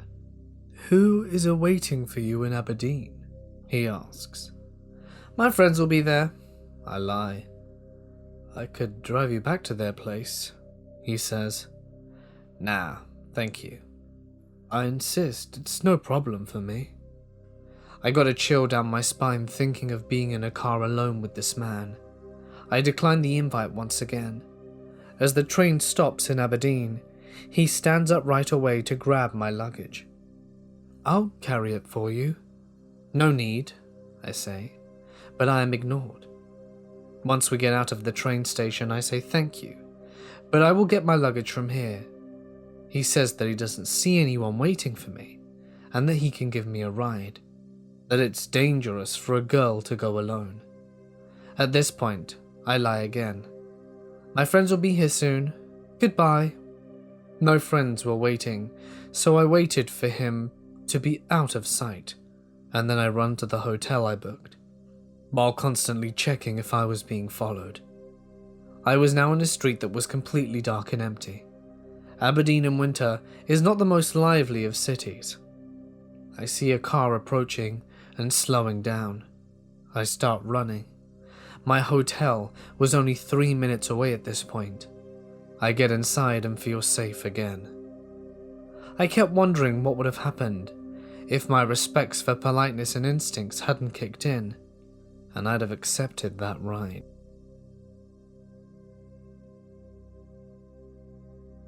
My father stopped going to the Creation Museum's church after he approached the pastor and asked why he and my brother were not allowed to have communion. The pastor told him, "I understand your concern, but we feel that since we don't know how good of a Christian you are, you and your sons should not be allowed to partake in communion, as it may contaminate innocence with your sins." They also demanded a huge amount of tithe and insisted at the time that any church others than theirs may not always be true Christians, and that going to churches other than theirs was wrong. They also insisted that people attending the church should also visit the Creation Museum, and if you questioned anything in it, it was sinful. They also told my dad and brother that unbaptized children shouldn't be near baptized children, presumably from the same contamination reason. We were just talking about it the night before last, and my father said, "I swear to you that's a cult in the making, and we haven't been there since." Also, my cousin was involved in the Mars Hill Church in Seattle. He was involved with a girl for over 2 years and planning to marry her. Eventually, they decided to sleep together. This was outrageously frowned upon at Mars Hill, and afterwards, the girl went to the Mars Hill pastor and told him that she and my cousin had had relations out of wedlock. Cue Mars Hill pastor bringing my cousin to the front of the church in front of the entire church body and publicly humiliating him, telling him he'd go to hell.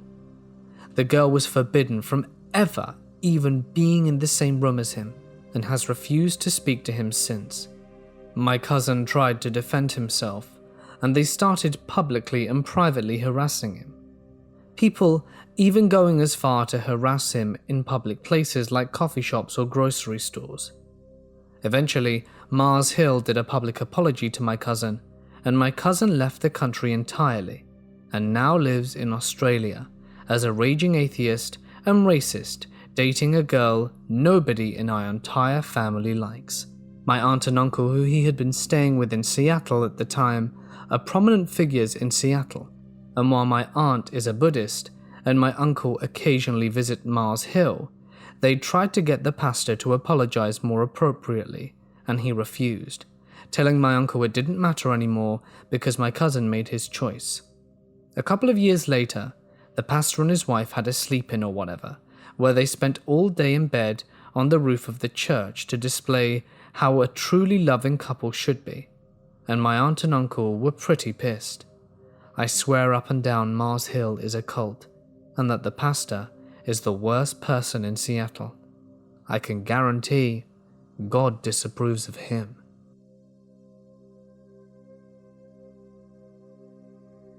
About 2 years ago, me and my family moved from New Jersey to Florida for a fresh start. Before I start my encounter, I want to iterate my mental state at the time, because it contributes to how I acted at the time of this story. So the night of the move, my mother got a call from a close family friend. She had just become pregnant and had started to have complications, and feared she lost the baby. My mother, being the awesome woman she is, went over to help and watched her young son, and calm our friend down and told her to go to the hospital to be sure and get her checked out. She and her husband rushed to the hospital, and luckily they hadn't lost the baby. But it wasn't until 1 a.m. until my mother got back, and I was still up waiting for her to return. So yes, we were dead tired the next day, and we had to pack everything up for the long trip to our new home in Florida, while my father, who had slept through the whole ordeal that night before, was not. Anyway, I'm driving with my mother while my father is in another car, and I'm not exactly happy about the move. So tired and upset, we continued with our trip. We've always driven from New Jersey to Florida for years, and never had any weird experiences on the road. I'm not sure about my parents, but they've never talked about anything creepy in my 22 years of being alive, and I've traveled with them. And trust me, they love to tell me stories, and I do too. So when this happened, I was wholly unprepared for it. It certainly didn't help what happened the night before either. So we stop at one of the many stops on our way to Florida, and I think we were in the Carolinas or something near there when we stopped. Now, if you've never traveled before by car, a rest stop is a place like a civic center area. These places are for travelers who need a minute to stretch or go to the bathroom, or a place where they can safely rest for the night in their cars. These places are usually well lit and have vending machines for anyone who needs a snack or drink. It was late, maybe about 9 at night, and we stopped to stretch our legs and go to the bathroom. I wanted a few snacks, so I asked my mother for some. She gave them to me, and I entered the nice little enclosed area that contained the machines. So I'm standing there alone, picking what I want, when this woman comes in. She's short, skinny older woman who's dressed nice with bleached blonde hair. When I glance at her and smile politely, she comes right up to me and holds out her hand for a shake, and introduces herself. Dumbfounded, I shake her hand back, and stupidly told her my name. After that, she launches into this tale of woe about how she lost her wedding ring, had a head wound, and that her car was out of gas, and that she needed some money and other things that I honestly can't remember. I'm just standing there listening and trying to figure out how to get out of this situation. Now you have to understand this was literally the first time anyone had ever approached me at one of these stops, mostly because I think I don't have the most friendly of faces for people to approach. Even though I'm a girl, I'm tall at around 5'6", taller than most girls, especially this woman, with broad shoulders, and I resemble my father, who doesn't have the most welcoming of faces either, an accent. But me? I'm a bleeding heart, and never want to be rude to people. But in this situation, I would have been, if it hadn't been so out of the blue. When I'm in situations that are new to me, I tend to freeze up and can't think. I don't know how to act or what to do, as I'm not expecting it. As you can guess, I'm a big introvert and socially awkward, but I don't have a problem with telling people to go away. In this situation, I'm outright to panic, and I just want to get away from this weird woman. And I say weird because that head injury she mentioned, she didn't have one, not even a single bruise, and she was talking so fast and non-stop, I couldn't even tell her no. I can't help her, or even try. For some reason, being polite was more important than getting the hell away from her. So I'm standing there exhausted to my bones, about to shove what little money I have at her so that she just goes away, when my mother walks in. My badass of a mother comes right in. I'm taller than her, by the way, and says that I can't and tells me to come with her. The woman takes a step back, and I realize just how close she was.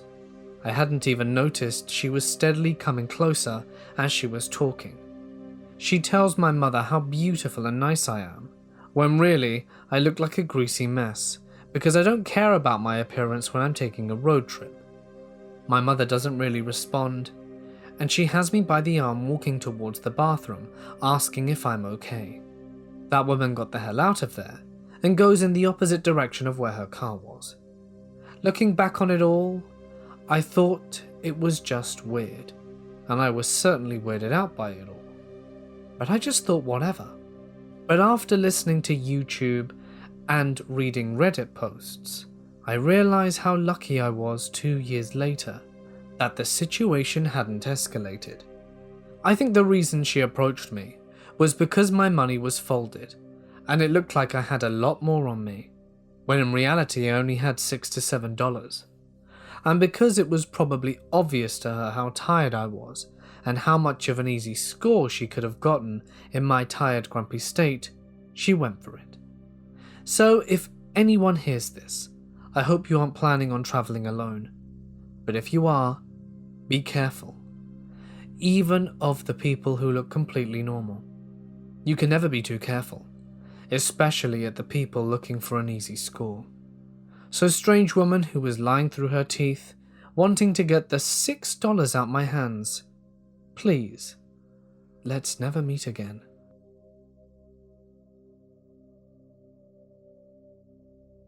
My mum's aunt's husband, William, was born in a place in our country that is well known for practicing black magic, and he managed to live with my mum's aunt Maria, as well as his 2 sisters.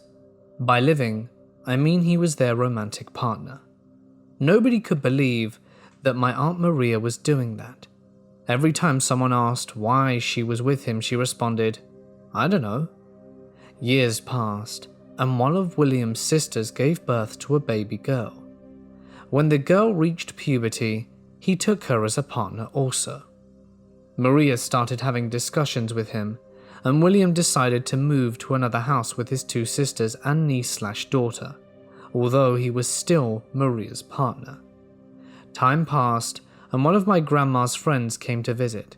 When she heard about Maria's situation, she went to her house, and she told that William was using secrets to keep her head down and accept whatever he'd do. The old lady told Maria there's got to be a work in the property she was living, and they started looking for it. A few hours later, my mum says they found a small glass container buried next to the main door. Inside, a black substance and other items. Maria asked the old lady if she should throw that thing into a river, as it's a common belief, but the old lady said doing it would be a mistake. If she threw it into a river, she could never be free from that work. Instead, they should burn it. My mum's aunt did it, and left the man the next day, and stopped being ill all the time. Now, on to the next story. Turns out that while Maria was still living with William, people living in the same town started reporting sightings of a big pig that appeared at night and would attack them. Maria said when William heard about the pig, he laughed and said he wished the pig would appear to him. A few nights later, he was going home from a bar late at night, and he said the pig came out from a secondary street and ran at him.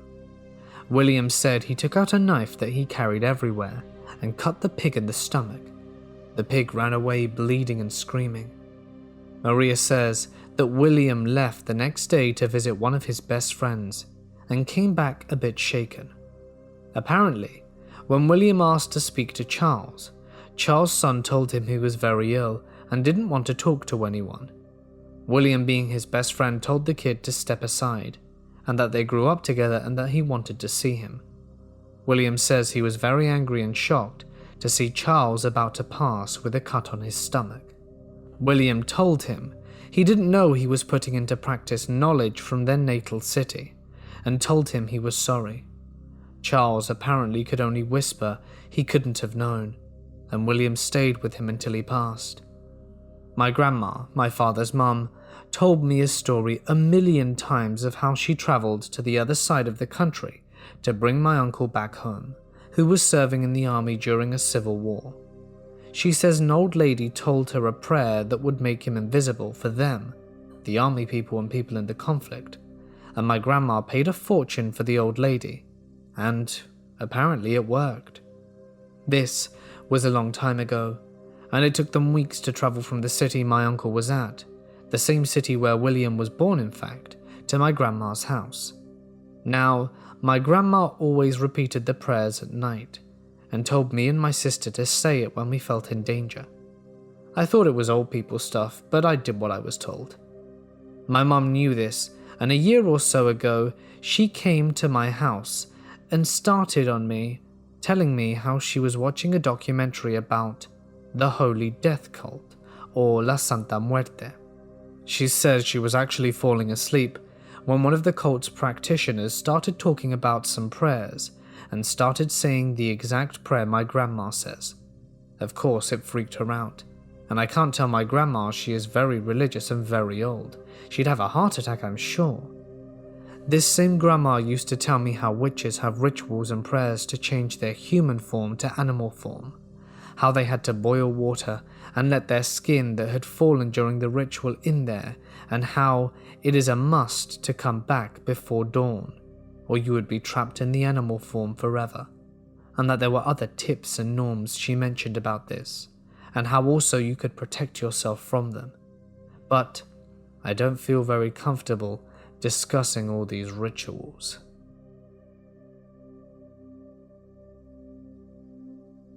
This is my grandma's story. She was born in the 40s, when folks were nice and nobody thought that people would be taken. She and her 9 siblings often took the trains by themselves, going to and from the big city where they lived and their grandparents' place that was a 4-hour train ride away.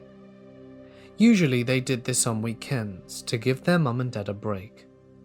One day, Grandma was 9, about to be 10 that weekend, and she was going to her grandparents' house a day before everyone else by herself. That was common and pretty ordinary. She got dropped off at the train station, got boarded on the train by her dad, and she went off.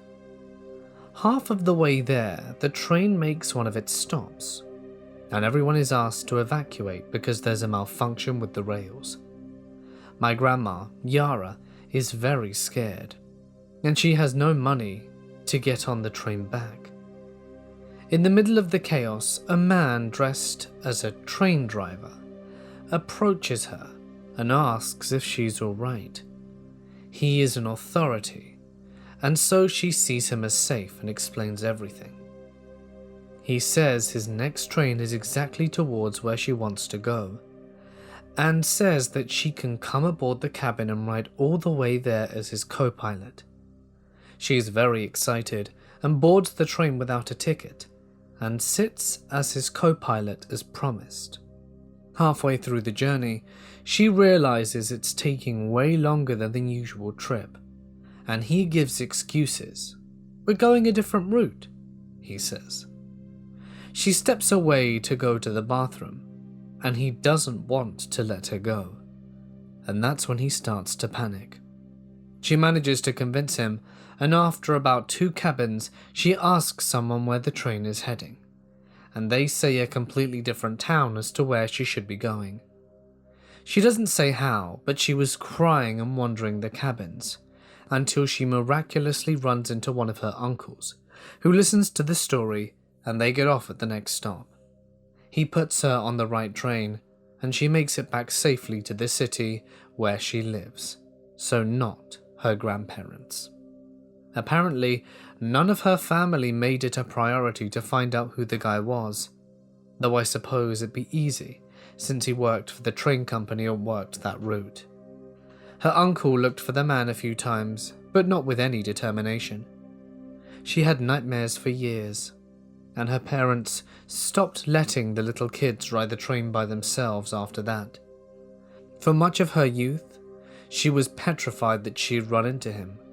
So yeah, I hope that they never meet, but my grandma's 76 now, so it's unlikely.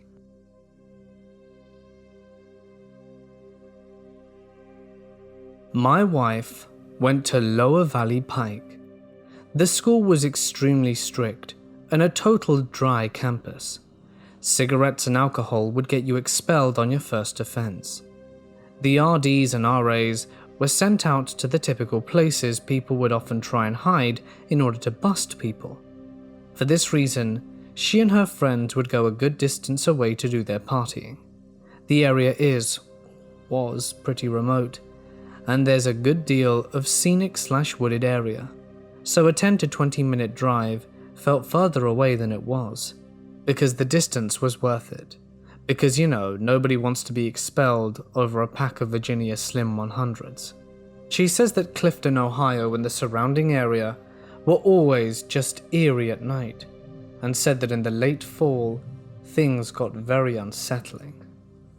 Once, on one of these trips into BFE for some Boone's farm, she walked away from her group of friends to pee, and found a large garbage can full of domestic-type animals, dogs, cats, that had no signs of injury other than that they had had their throats cut and blood drained out completely. My wife has hunted, and is familiar with the idea that big game needs to have the blood drained so it doesn't spoil the meat, but said nobody was going to eat these animals, and she also informed me that the practice is unnecessary. Needless to say, this is enough to freak out a typical group of college girls. Another time she came across a large plastic rubber-style baby doll that again had had its throat slit. It was naked and had holes cut in inappropriate areas and stuffed with things that she can't really recall, but nothing belonging to a baby doll.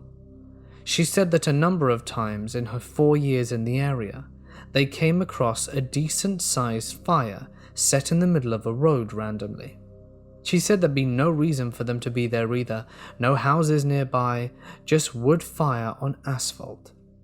One year she volunteered to help clean for people in the area as part of a larger service project.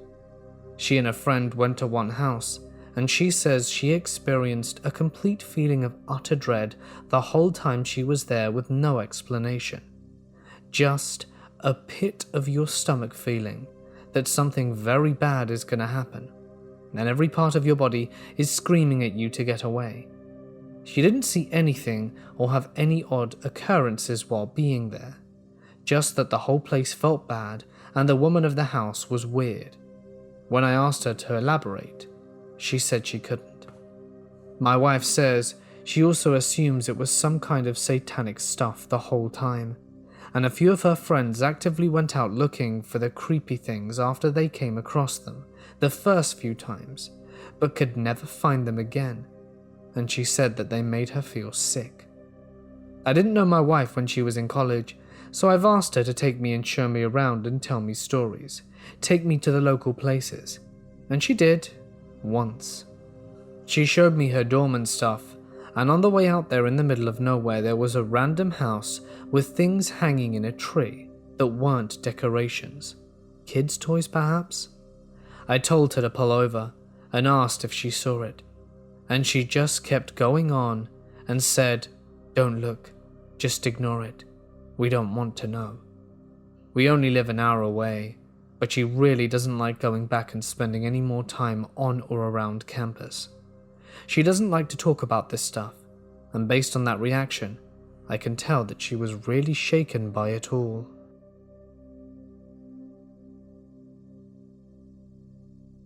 In 2016, I had just turned 18 and was in my second semester of community college. I was lucky to take a few specialized classes that were requirements for my major.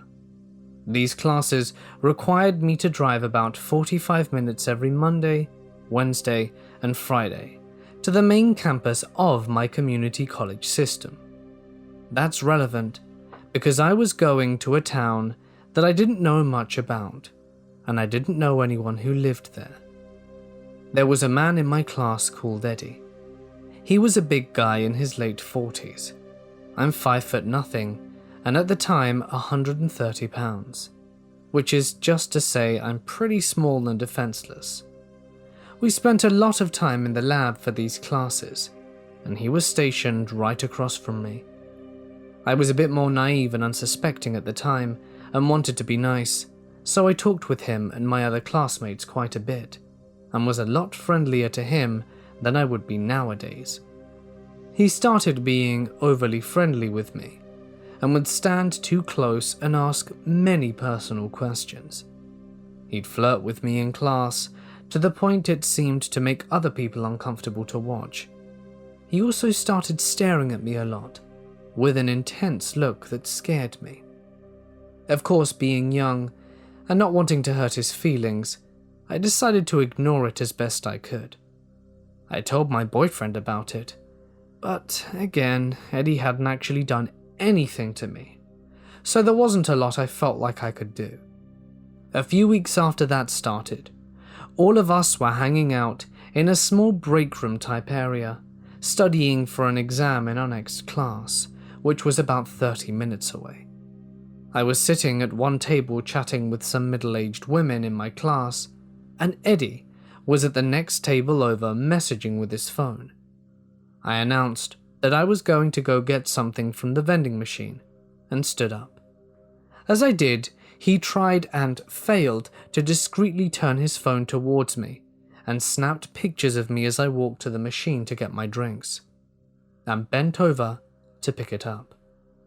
I realized what was going on, just as I was walking back to my seat, with him still taking photos, and I shot him a look. He put his phone away and just sat there staring at me. I was trying to look furious, but honestly, I was just more freaked out. I excused myself from the table and called my boyfriend in tears, telling him what had happened. He was angry and said that I needed to tell someone, but I said no. I didn't want to make a scene. He tried to comfort me as much as he could, but I had to go to class soon afterwards. Our last class time finished at about 9 p.m, and since it was January, it was completely dark out when we all walked to our cars. I was actually texting some of my guy friends about what had happened, when Eddie walked up to my car, stopped for a second and looked at me through the windshield. Then, slowly kept walking, watching me through my driver's side window the whole time. He was parked nowhere near me, and the wind chill was below zero, so he had to have made a point to walk by my car like that. I was terrified, and with my hands shaking, I started my car and drove home as fast as I could, calling my boyfriend on the way and crying. After that, I decided I need to talk to my professor about what was going on. I was so nervous, but I asked her the next week if I could talk to her privately when class was over. We went to her office, and I told her about Eddie, and what he had done and how he acted weird towards me. She told me that she had noticed tensed up and went quiet when he got close to me, and had noticed him paying a lot of attention to me, and told me she believed me about the pictures. She was honestly amazing with how she handled it. She promised me that she would move things around where I'd be away from him in the lab, and asked if I wanted her to talk to him about it. I said no, that I didn't want to make him angry, and she said that she'd respect that, but she was going to have the security guard stand at the door and watch me go to my car every night, and that she'd tell the program director what was going on, but that Eddie wouldn't know that I had talked to her. By the time we got done, it had been about 30 minutes since class had ended, and she offered to walk me outside. I'm glad she did, because when we came out of the elevator to the first floor, Eddie was sitting in the foyer alone. Everyone else had gone home. My blood ran cold, but I tried to act as normally as I could. He seemed as surprised to see our professor there as she was to see him. She asked why he was still here, and he said he noticed my car was still parked out front and wanted to make sure I didn't have to walk out by myself. I'm pretty sure I was pale as a ghost, but my professor gave him a look that I couldn't read and said not to worry. She's walking me to my car, and from now on the security guard will be there every night. He said that was good, and quickly said goodnight and left. It still sends chills every time I think about what could have happened if my professor didn't walk me down to my car that night. I have no idea what he was capable of doing. After this, she rearranged our seating, made sure we were never grouped together, and I started making sure I walked out to my car at the same time as a few of the other women in my class. The security guard was usually in the foyer, and we only had a few more months before the class finished, so there weren't really any more incidents, but I still caught him staring at me sometimes, and he looked like pure rage. It's been a few years, and I don't go to the school anymore, and I'm moving to a completely different city soon. I'm a lot more assertive and stronger now, but Eddie, let's never meet again.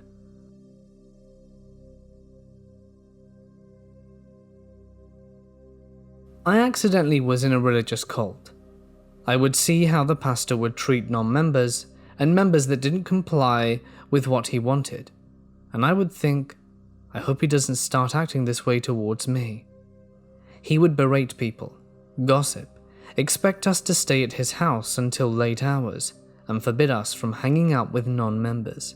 He even asked me to move in there when I had already found my own place. I noticed it was a cult when I told them I was hanging out with an old friend, and proceeded to ask me why I was doing that, and that they were my friends. I came to the service the following Sunday, and the pastor sees me and says, I had a message I was going to preach, but I'm going to preach it a different way today. The whole service was pretty much him, talking horrible things about me and making rude jokes. I knew this sermon was about me when he kept referring to person, hanging out with other people, and saying it was sinful and of the world. I'd never felt more embarrassed in my life with everyone laughing at me. I just sat there taking it the whole service. Once I left, several of the members attempted to contact me, a few of them trying to go to the movies with me at midnight when they knew damn well the closest movie theatre was an hour away, and what movie theatre would show movies at midnight? After I stopped going to that church, a few members completely stopped talking to me, despite us being friends. I still can't believe that happened.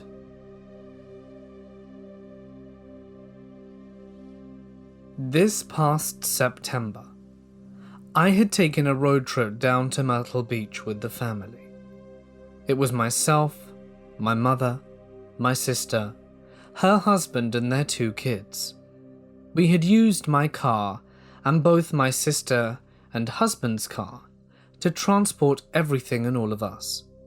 We had rented a beach house for a little over a week and had a pretty great time. I was in the middle of a difficult point in my life and struggling with employment and being between jobs, and having just started 2 new jobs fresh, I was a little low on funds and worried about making my car payments and the like. So I opted to head home 2 days early with my car so that I could try and get more work hours in. My family expressed being nervous as I planned to leave after dinner and drive through the night to get home.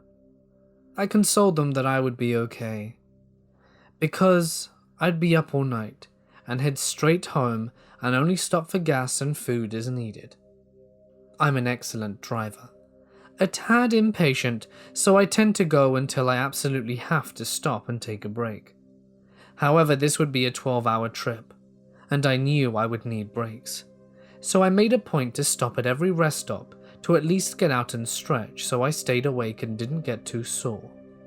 Going through West Virginia, I'm sure you guys know how secluded their rest stops and visitor centers are, especially when you're heading north from the south going through the mountains.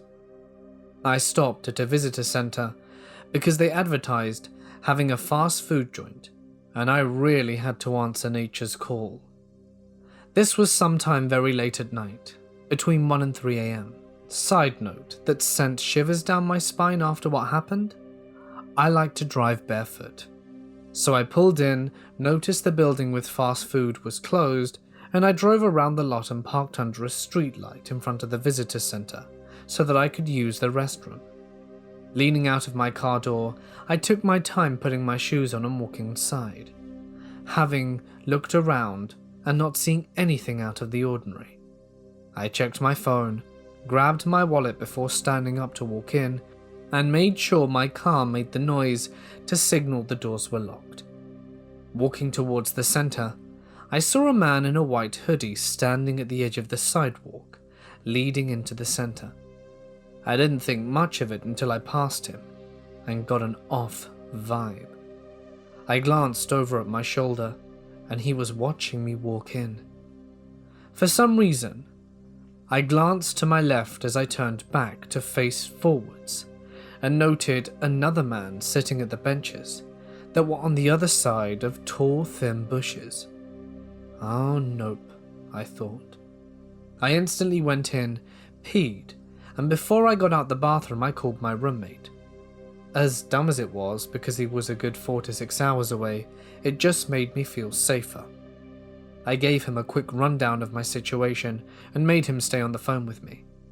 I started to walk out and couldn't see the man at the front of the sidewalk anymore. I glanced to my now right and saw both men standing next to a bench facing forwards. I saw a couple walking in to, presumably, use the restroom as well. I had an intense impulse to ask them to walk with me, but my paranoia kicked in because I knew something was wrong somewhere in my situation, and I didn't ask, thinking that they might know the men. Walking briskly to my car, I explained to my roommate that the men were by the benches, daring the smallest of peeks over my shoulder again, and I saw the man in the white hoodie walking towards me, and I told my roommate. Walking a few paces forwards, I looked back and saw his pace had quickened. At this point, I told my roommate that he was following me to my car, and I booked it. I thankfully had the key fob, got my key out, and ready to unlock my car, and practically threw myself in, not daring to glance back. I threw my car in reverse and gunned it backwards before going back into drive and sped off, and didn't even bother to put my seatbelt on until I was at the exit of the parking lot, and didn't look back once. I stopped at the next toll road and filed a report, and the workers called for state troopers to head over and check things out. I didn't stop shaking for hours, and refused to get out of my car until I was home. I horrified myself at the thought. If those guys had paid attention and made their move quicker, they could have incapacitated me at my car while I was facing the ground and putting my shoes on, and I could have had absolutely no defense. Please, be careful on the road.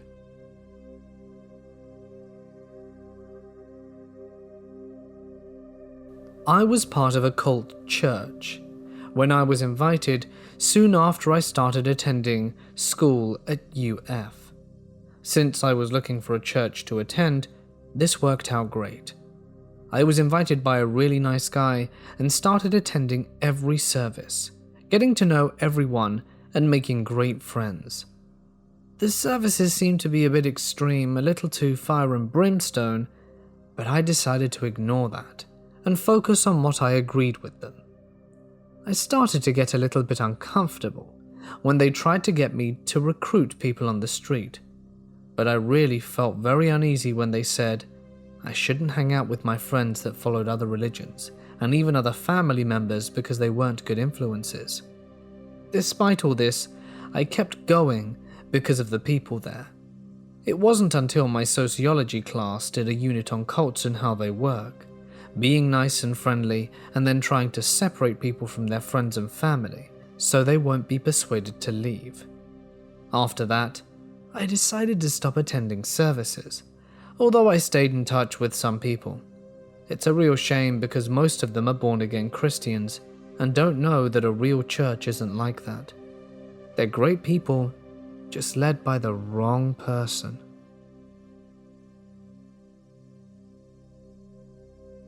This is a story from my childhood that I recently remembered while in the shower. I spent my childhood in Mallorca with my grandparents.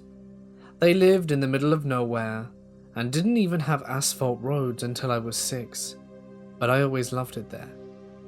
I used to explore the area all the time, and my grandparents weren't exactly overprotective, so I was alone a lot of the time, though I did do some hikes with Grandma.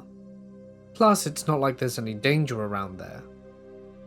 This story happened when I was about 10, and wandered further south on one of my lone hikes in the forest than ever before. Keep in mind, this is the forest with a sand floor, full of rocks, and generally pretty dry, not creepy in the slightest. I found a pair of rusty old train tracks that had obviously not been used in a very long time. They were overgrown, had plants sprout high between them, and in one massive spot, a huge tree branch extended across them. I followed them westward, for that was closer to the town I lived in, and ended up in what seemed to be an abandoned little village. I say village, but this wasn't like an old western mining town, just some wooden houses that had obviously been built quite recently, and some even had satellite dishes on them. However, all of them were locked with modern padlocks, and the windows were also dark, so I never found out what they actually were. There were no roads anywhere, just these strange houses built on stilts for some reason. This was neither usual nor necessary. The train tracks, however, ended in that abandoned village, and they did so quite unceremoniously, with just one of those full stop breaks you find near the end of train tracks, which was also pretty battered and rusty. I never found out where the train leads to the east, because it was far too long away for a boy of 10 years to do, and after showing my friends this certainly odd thing, we lost interest after a while. Enter one of those nightmares in which nothing really happens, but you wake up with a feeling of dread. I was standing somewhere along the tracks during daytime, and a train with a proper steam-powered locomotive races by.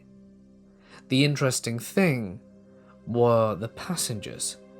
They wore so many styles of exotic clothing, some of them so different that they didn't just quite fit. It wasn't just a different time period and culture, but styles you'd expect to see in sci-fi and fantasy films. A guy in a blue toga was sat next to a woman in a grey suit, ripped straight from a cyberpunk game. So I did what any curious 10-year-old boy would do, and went to see the tracks the next day.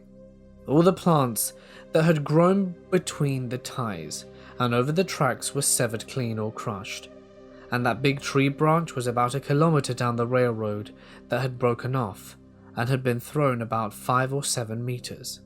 The wound, if you call it that, was still pretty fresh, so it must have happened recently. The strange thing was that, judging from where I found the branch, the train must have come from the tiny settlement, which is impossible, considering that there is no train there in the first place.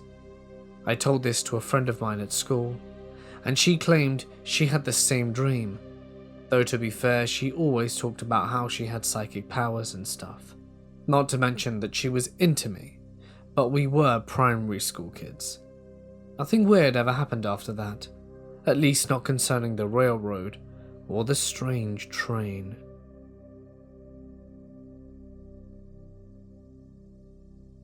I had a friend who went crazy. She sent a guy 65,000 texts after one date and broke into his house.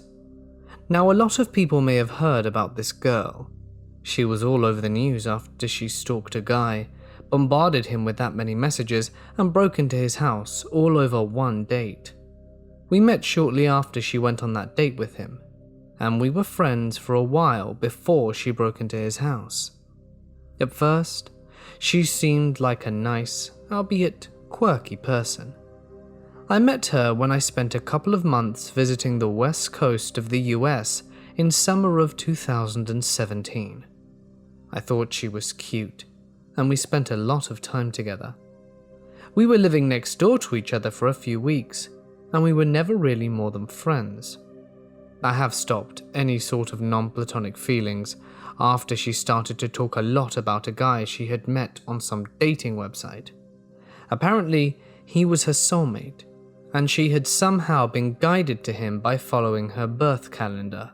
I would only later come to know that they had only been on one date, and he never spoke to her again. I thought that was weird, but I enjoyed our conversations, and for the most part she was funny and nice, so we remained friends.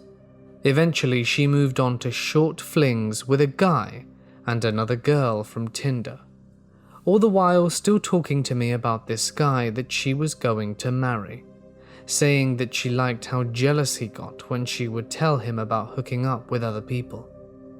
A couple of weeks later, she started to get really erratic. I confronted her a few times about how she was acting, and she told me that she had recently stopped taking her meds, but would start again soon. She came home one day and decided to tell me that she had a court date coming up for a DUI. I have no idea if this is actually true, but if there's a way to find out, it happened in Arizona and her name is pretty easy to find, so someone could look it up if they wanted to know. Her plan was instead to leave the country and to go to South America. I told her what a dumb idea that was, even though she was actually going to go all the way to the airport in a different city to do so. She did it, but ended up coming back. Apparently, her soulmate was no longer answering her texts, and she took that as a sign that she should drag her ass back to where he was to fix their relationship. She was upset that he may be seeing other people, even though it seemed okay for her to do that. Later on, she told me that she had messaged him, and she said if he blocked her, she would know that meant he wanted her to come and find him. Obviously, he blocked her. Obviously, that didn't go well with her. She moved a couple of days later, and the summer was ending, and I moved back to the East Coast. I didn't hear from her for a little while, but then we started talking again through text and WhatsApp. She seemed like she was doing better, and she told me she had found a roommate and was working on her art again and just generally seemed like she was in a better place. I was happy to have my friend back, and healthy, but that didn't last more than a few months. Eventually, her behavior seemed erratic again, and she started sending dozens of texts at a time, and they were all over the place. Several of them had to do with her soulmate, and how she was still following him even though he had called the police and blocked her.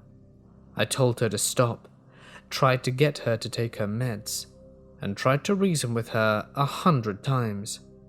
I was on the opposite side of the country and had no way of getting in touch with her family, who I didn't really know much about, or her friends, and tried to get them to assist her. She was a kind person and a good friend when she was taking care of her mental health, and I cared about her, but I couldn't force her to take care of herself. One day, I set aside some time to call her, and I told her that she was overwhelming me and that she really needed to reach out to her family or someone who could help her. She told me that she couldn't do that because she needed to stay with me or she would have to go back to her ex-husband. I don't think any of this is true, but she thought her ex-husband was going to have her ended, or perhaps followed. That he had the entire police force in his pocket, and he had paid off her family to give him intel on her whereabouts and what she was doing in her life. I had just moved for a job, and I lived in a studio in a big city. It was quite small, and I had no room for anyone staying there for the long term. And I wasn't about to do that anyway, since she was starting to frighten me at this point. She asked me if I was still living at my address, which really freaked me out, as I'd never given it to her or put it anywhere on the internet, and she wouldn't tell me how she obtained it. I asked her to leave me alone, and told her we couldn't be friends anymore unless she took some steps to make herself better, and she obviously didn't take this very well. Though I hated my tiny cramped apartment, the reason I was drawn to it was because it had great security. It was actually on the upper floors of a hotel, although the hotel rooms were much nicer than the residence, and no one was allowed through the residence elevator unless the resident had given their name to security ahead of time and the guest had shown ID. After what happened next, I loved my cramped little apartment because the staff kept me safe. It had been over a week since I had spoken to her because I had blocked her numbers and blocked her on WhatsApp. She tried messaging me from 4 different phone numbers using texts free and stuff, but I blocked them as well and never replied. I was walking home from work one day, and I was sure I saw her across the street from my building, but it was storming out and I didn't manage to get a good view. I rushed upstairs and calmed myself down in my apartment.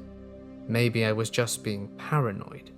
It's a big city, there are lots of people that have brown hair and glasses. I'm just worried about her. But then the phone rang. The desk was calling to see if I had forgotten to let them know I had a visitor. My heart sank. I asked them who was waiting. They said they had tried asking for her name or ID, but she just walked out, and I knew it was her from the way they described her. I messaged a mutual friend over the summer. I wasn't really close with him, so we hadn't stayed in touch, but he told me that he had lost it and that he had blocked her too. Apparently she had gone back on the dating site where she met her soulmate and found someone who looked just like him in my city. She was convinced it was him and had to come and find him. This was a very touristy city, but there was just no way this guy had coincidentally come out here. I was sure she had gone bonkers, and I knew she was well aware of where the guy actually lived. I took a page out of her book and used a text-free number to text her that she should leave me alone and I would call the cops if she ever came near my building again. In retrospect, I should have never contacted her at all, but I was emotional and not using my better judgment. She said she still wanted to know if I could help her find something. She texted back really fast and didn't even try to hide it. Then I deleted the entire text-free app so that she wouldn't be able to reach me again. I lived in a very crowded area, and I knew she couldn't get into my building. But I was still scared whenever I had to take public transit alone at night or was walking through less crowded areas to get home. I had a friend who used to work for the police, but not in this city at the time this all happened, and she would drive or walk me home from work whenever she could stay a while. She told me I could go ahead and report it, even though they couldn't really do anything since she hasn't hurt anyone and nothing really happened. But I was embarrassed, and again, I didn't use my better judgment. I felt like it was my fault for engaging with her for so long. I knew she was mentally unstable, and I would still try to be her friend and help her. Maybe I gave her the wrong idea that I could do more for her. I ended up moving to a new city for another job after that and didn't hear from her again. I later found out the reason why, and that was a couple of months later. She had once again gone back to Arizona and had been arrested for breaking into her soulmate's house and using his bathtub. They found a very large knife in the car. I didn't want to go into too much detail about her stalking of this guy and what she said about him in our messages, because I wanted to try and focus more on my personal experience with her instead of his.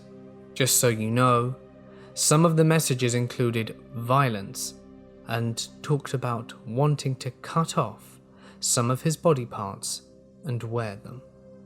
Talk about crazy.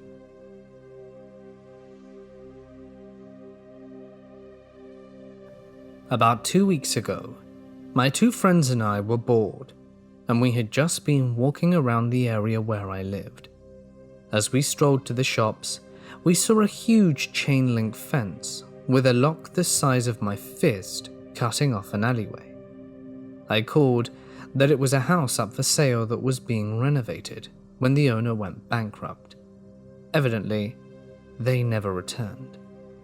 Being the stupid teens that we were, we thought it would be cool to go and check it out.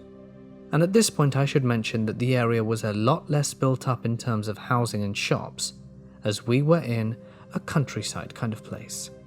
So, we scaled the 6-foot fence and hit the track leading up to the house at a fast pace. We get our first look at the house, and it's obvious that it's been unattended for quite some time. The windows were all plastered with newspapers from 6 years ago, and both the garage and large shed had collapsed through the roof. Yeah, it was quite nasty. We go around the right side of it first and peer through the dirty window panes. All we could make out was a construction worker's jacket, which I must say appeared fairly new, but that was impossible because work here stopped weeks ago. Next to the collapsed garage was a large ditch filled with age-old manure. We go back around and investigate the left side. I instantly flipped out and started backing off when on at least 6 walls throughout the side archway were covered with pentagrams and 666s. One of my friends was unsure what all that meant, so I had to educate him on it all. We all became kind of on edge. We slowly tread through the archway, and on our side was a whitewashed wooden door with a shiny silver doorknob. This time someone had gone all out. On the door was a pentagram with ram horns as well as blood in a handprint placed in the middle. Underneath it was simply written, Hell. We debated whether or not to go inside, and one of my friends plucks up the courage to do so. Inside the dark room was a broken, dirty toilet. I'll let you imagine what the smell was like, and an old fridge down on its side. We opened the fridge just to humor ourselves. We wished we hadn't. Inside was a Tupperware box with legit, bloody, severed human fingers. Needless to say, we ran with the wind carrying us home. Anonymous fingerless man, let's not meet.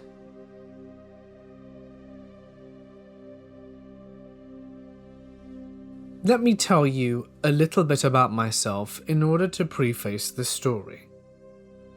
I am a 6'1" tall guy, and of an athletic build. I know it sounds like a douchey brag, but I assure you, the details are required to understand the story. I'm standing up inside BART. For non-Bay Area users, this is just a public train. I'm commuting back from a night of drinking in the city. BART can be awkwardly empty during the late night hours. Anyway, at the other side of the train is this lady in a burgundy dress, sitting down by the exit doors. She's looking intently at her phone, her head bobbing up and down as the train races on top of the railway. The ride is anything but quiet and peaceful. The train slows down and comes to a stop. It's not my exit, and it's not the lady's exit either, since she was still fixated on her phone. As the doors open almost immediately, a rapid set of smack-like noises are heard. It sounded like a machine gun, but weaker and an odd pattern. This brings the lady's attention as her eyes widen. She looks straight at me and says, "Oh nah man, better get out of here." I frown at her in confusion. She attempts to clarify things and says, "That's a gang calling, and they're the strongest in Oakland. They did this train down and now get out, or get your knees capped." And as she gets up and races for the exit doors, she exclaims, "I'm a bouncin', bye then." As the doors close, I'm only able to see her pale white neck. It was very white under the platform lights. I heard footsteps rushing down behind me, and I've never been so startled in my life. I saw people coming through one of the cart doors. The thing is, I saw people coming my way, and I heard their footsteps first. However, I could barely see their heads over the train's seats. These guys were tiny people. There were 5 to 6 guys about 3 to 4 feet tall. They marched towards me, footsteps getting louder. They stop walking and are right next to me but look away. A side detail, the train hadn't started to move yet. I also realized the doors had reopened again. They turn, look at me straight in the eyes with a mischievous glaze, but no smirk. Here's where the details at the start become important. I felt scared out of my mind. These guys are half my size, and I start to wish I had taken that lady seriously. One of the guys is looking at me, has a large top hat. He tells the rest of the group to go behind him, and does so with a squeaky but raspy voice.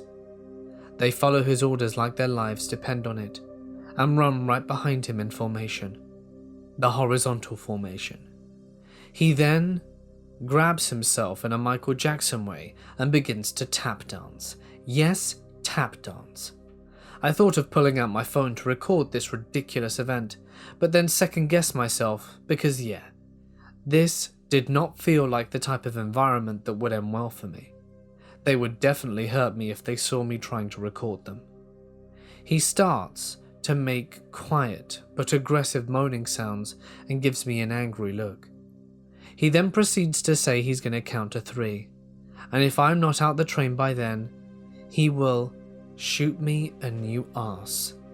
I stand up and try to sprint for the doors, but my own fear makes my legs tremble and I fall to the floor. I didn't even want to stand up. I just rolled myself over as fast as I could onto the other side of that door. He stopped counting because they were cracking up so hard. The train starts to go, and the laughter continues until it completely fades away. As much as my ego was hurt, I was more relieved that I survived whatever the hell those maniacs had planned for me, in case I didn't comply. I take Uber for the rest of the route home, and I finally get to my warm bed. Unfortunately, I hardly slept through the night.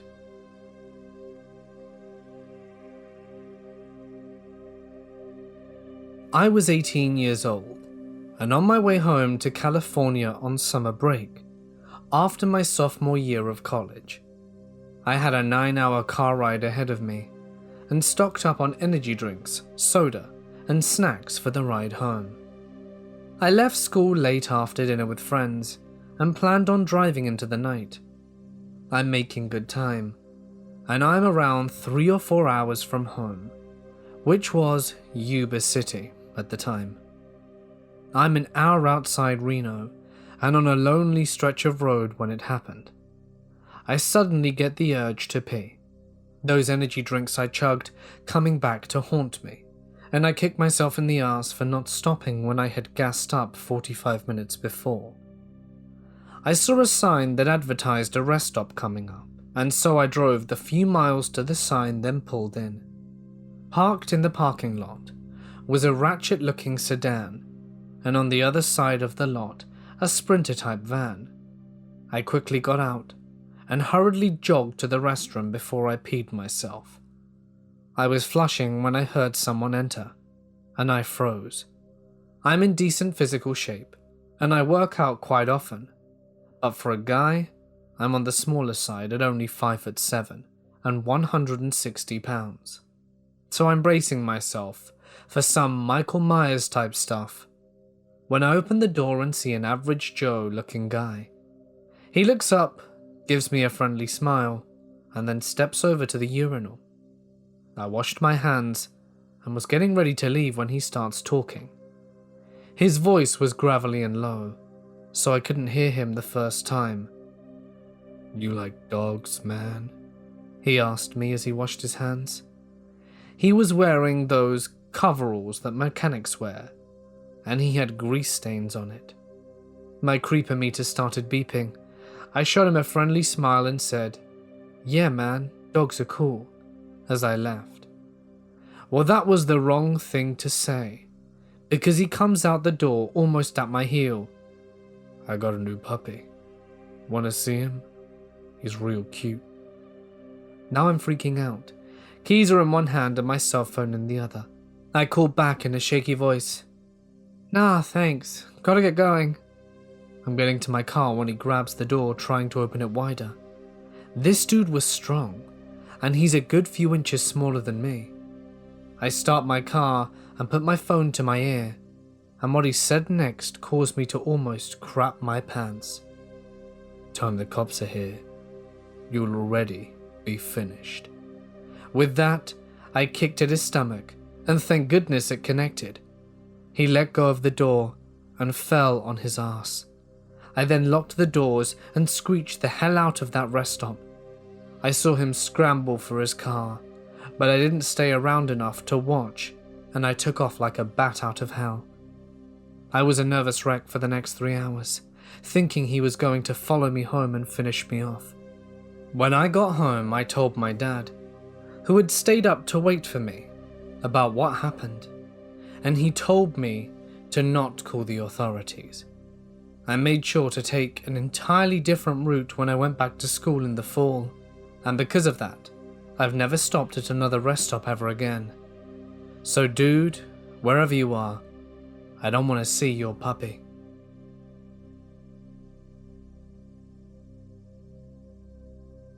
I started realizing I was in a cult when things made less sense as I grew older. I started to find serious plot holes in the holy doctrine of the cult. No one would answer my questions, and I was punished a lot for being a rebellious kid, just because I wouldn't participate in activities without questioning them. Everyone outside the cult was evil and a slave to the system, including former cult members. When my older sister left, I remember crying hysterically because I'd been told that backsliders go to hell. When I had school friends over that weren't in the cult, back before the cult forced all cult children to be pulled out of public school and into homeschooling, school friends were weirded out. When I went to school friends' houses and noticed they had everything I was told was evil, like books and movies and stickers, as we could only listen or watch media produced by the cult. Some old PG movies were okay after careful screening. When I got a hold of some material written by a former cult member, laying out its horrible history and talking about life outside was when I realized that all this intimate stuff wasn't normal. There was also the fact that when the son of the leader tried to end his mum for abusing him throughout his childhood, and in a dark way, he also ended the life of his childhood babysitter and then his own. I sat in commune meetings reading a statement denying the accusations, condemning the son as insane and going to hell, and mourning the death of the babysitter. Like you guys, the stuff his accusations were based on were all documented. Literally, it's all on paper, pictures and recordings. I think that day was the day the last bit of my faith died. Thankfully, my family left the cult shortly after.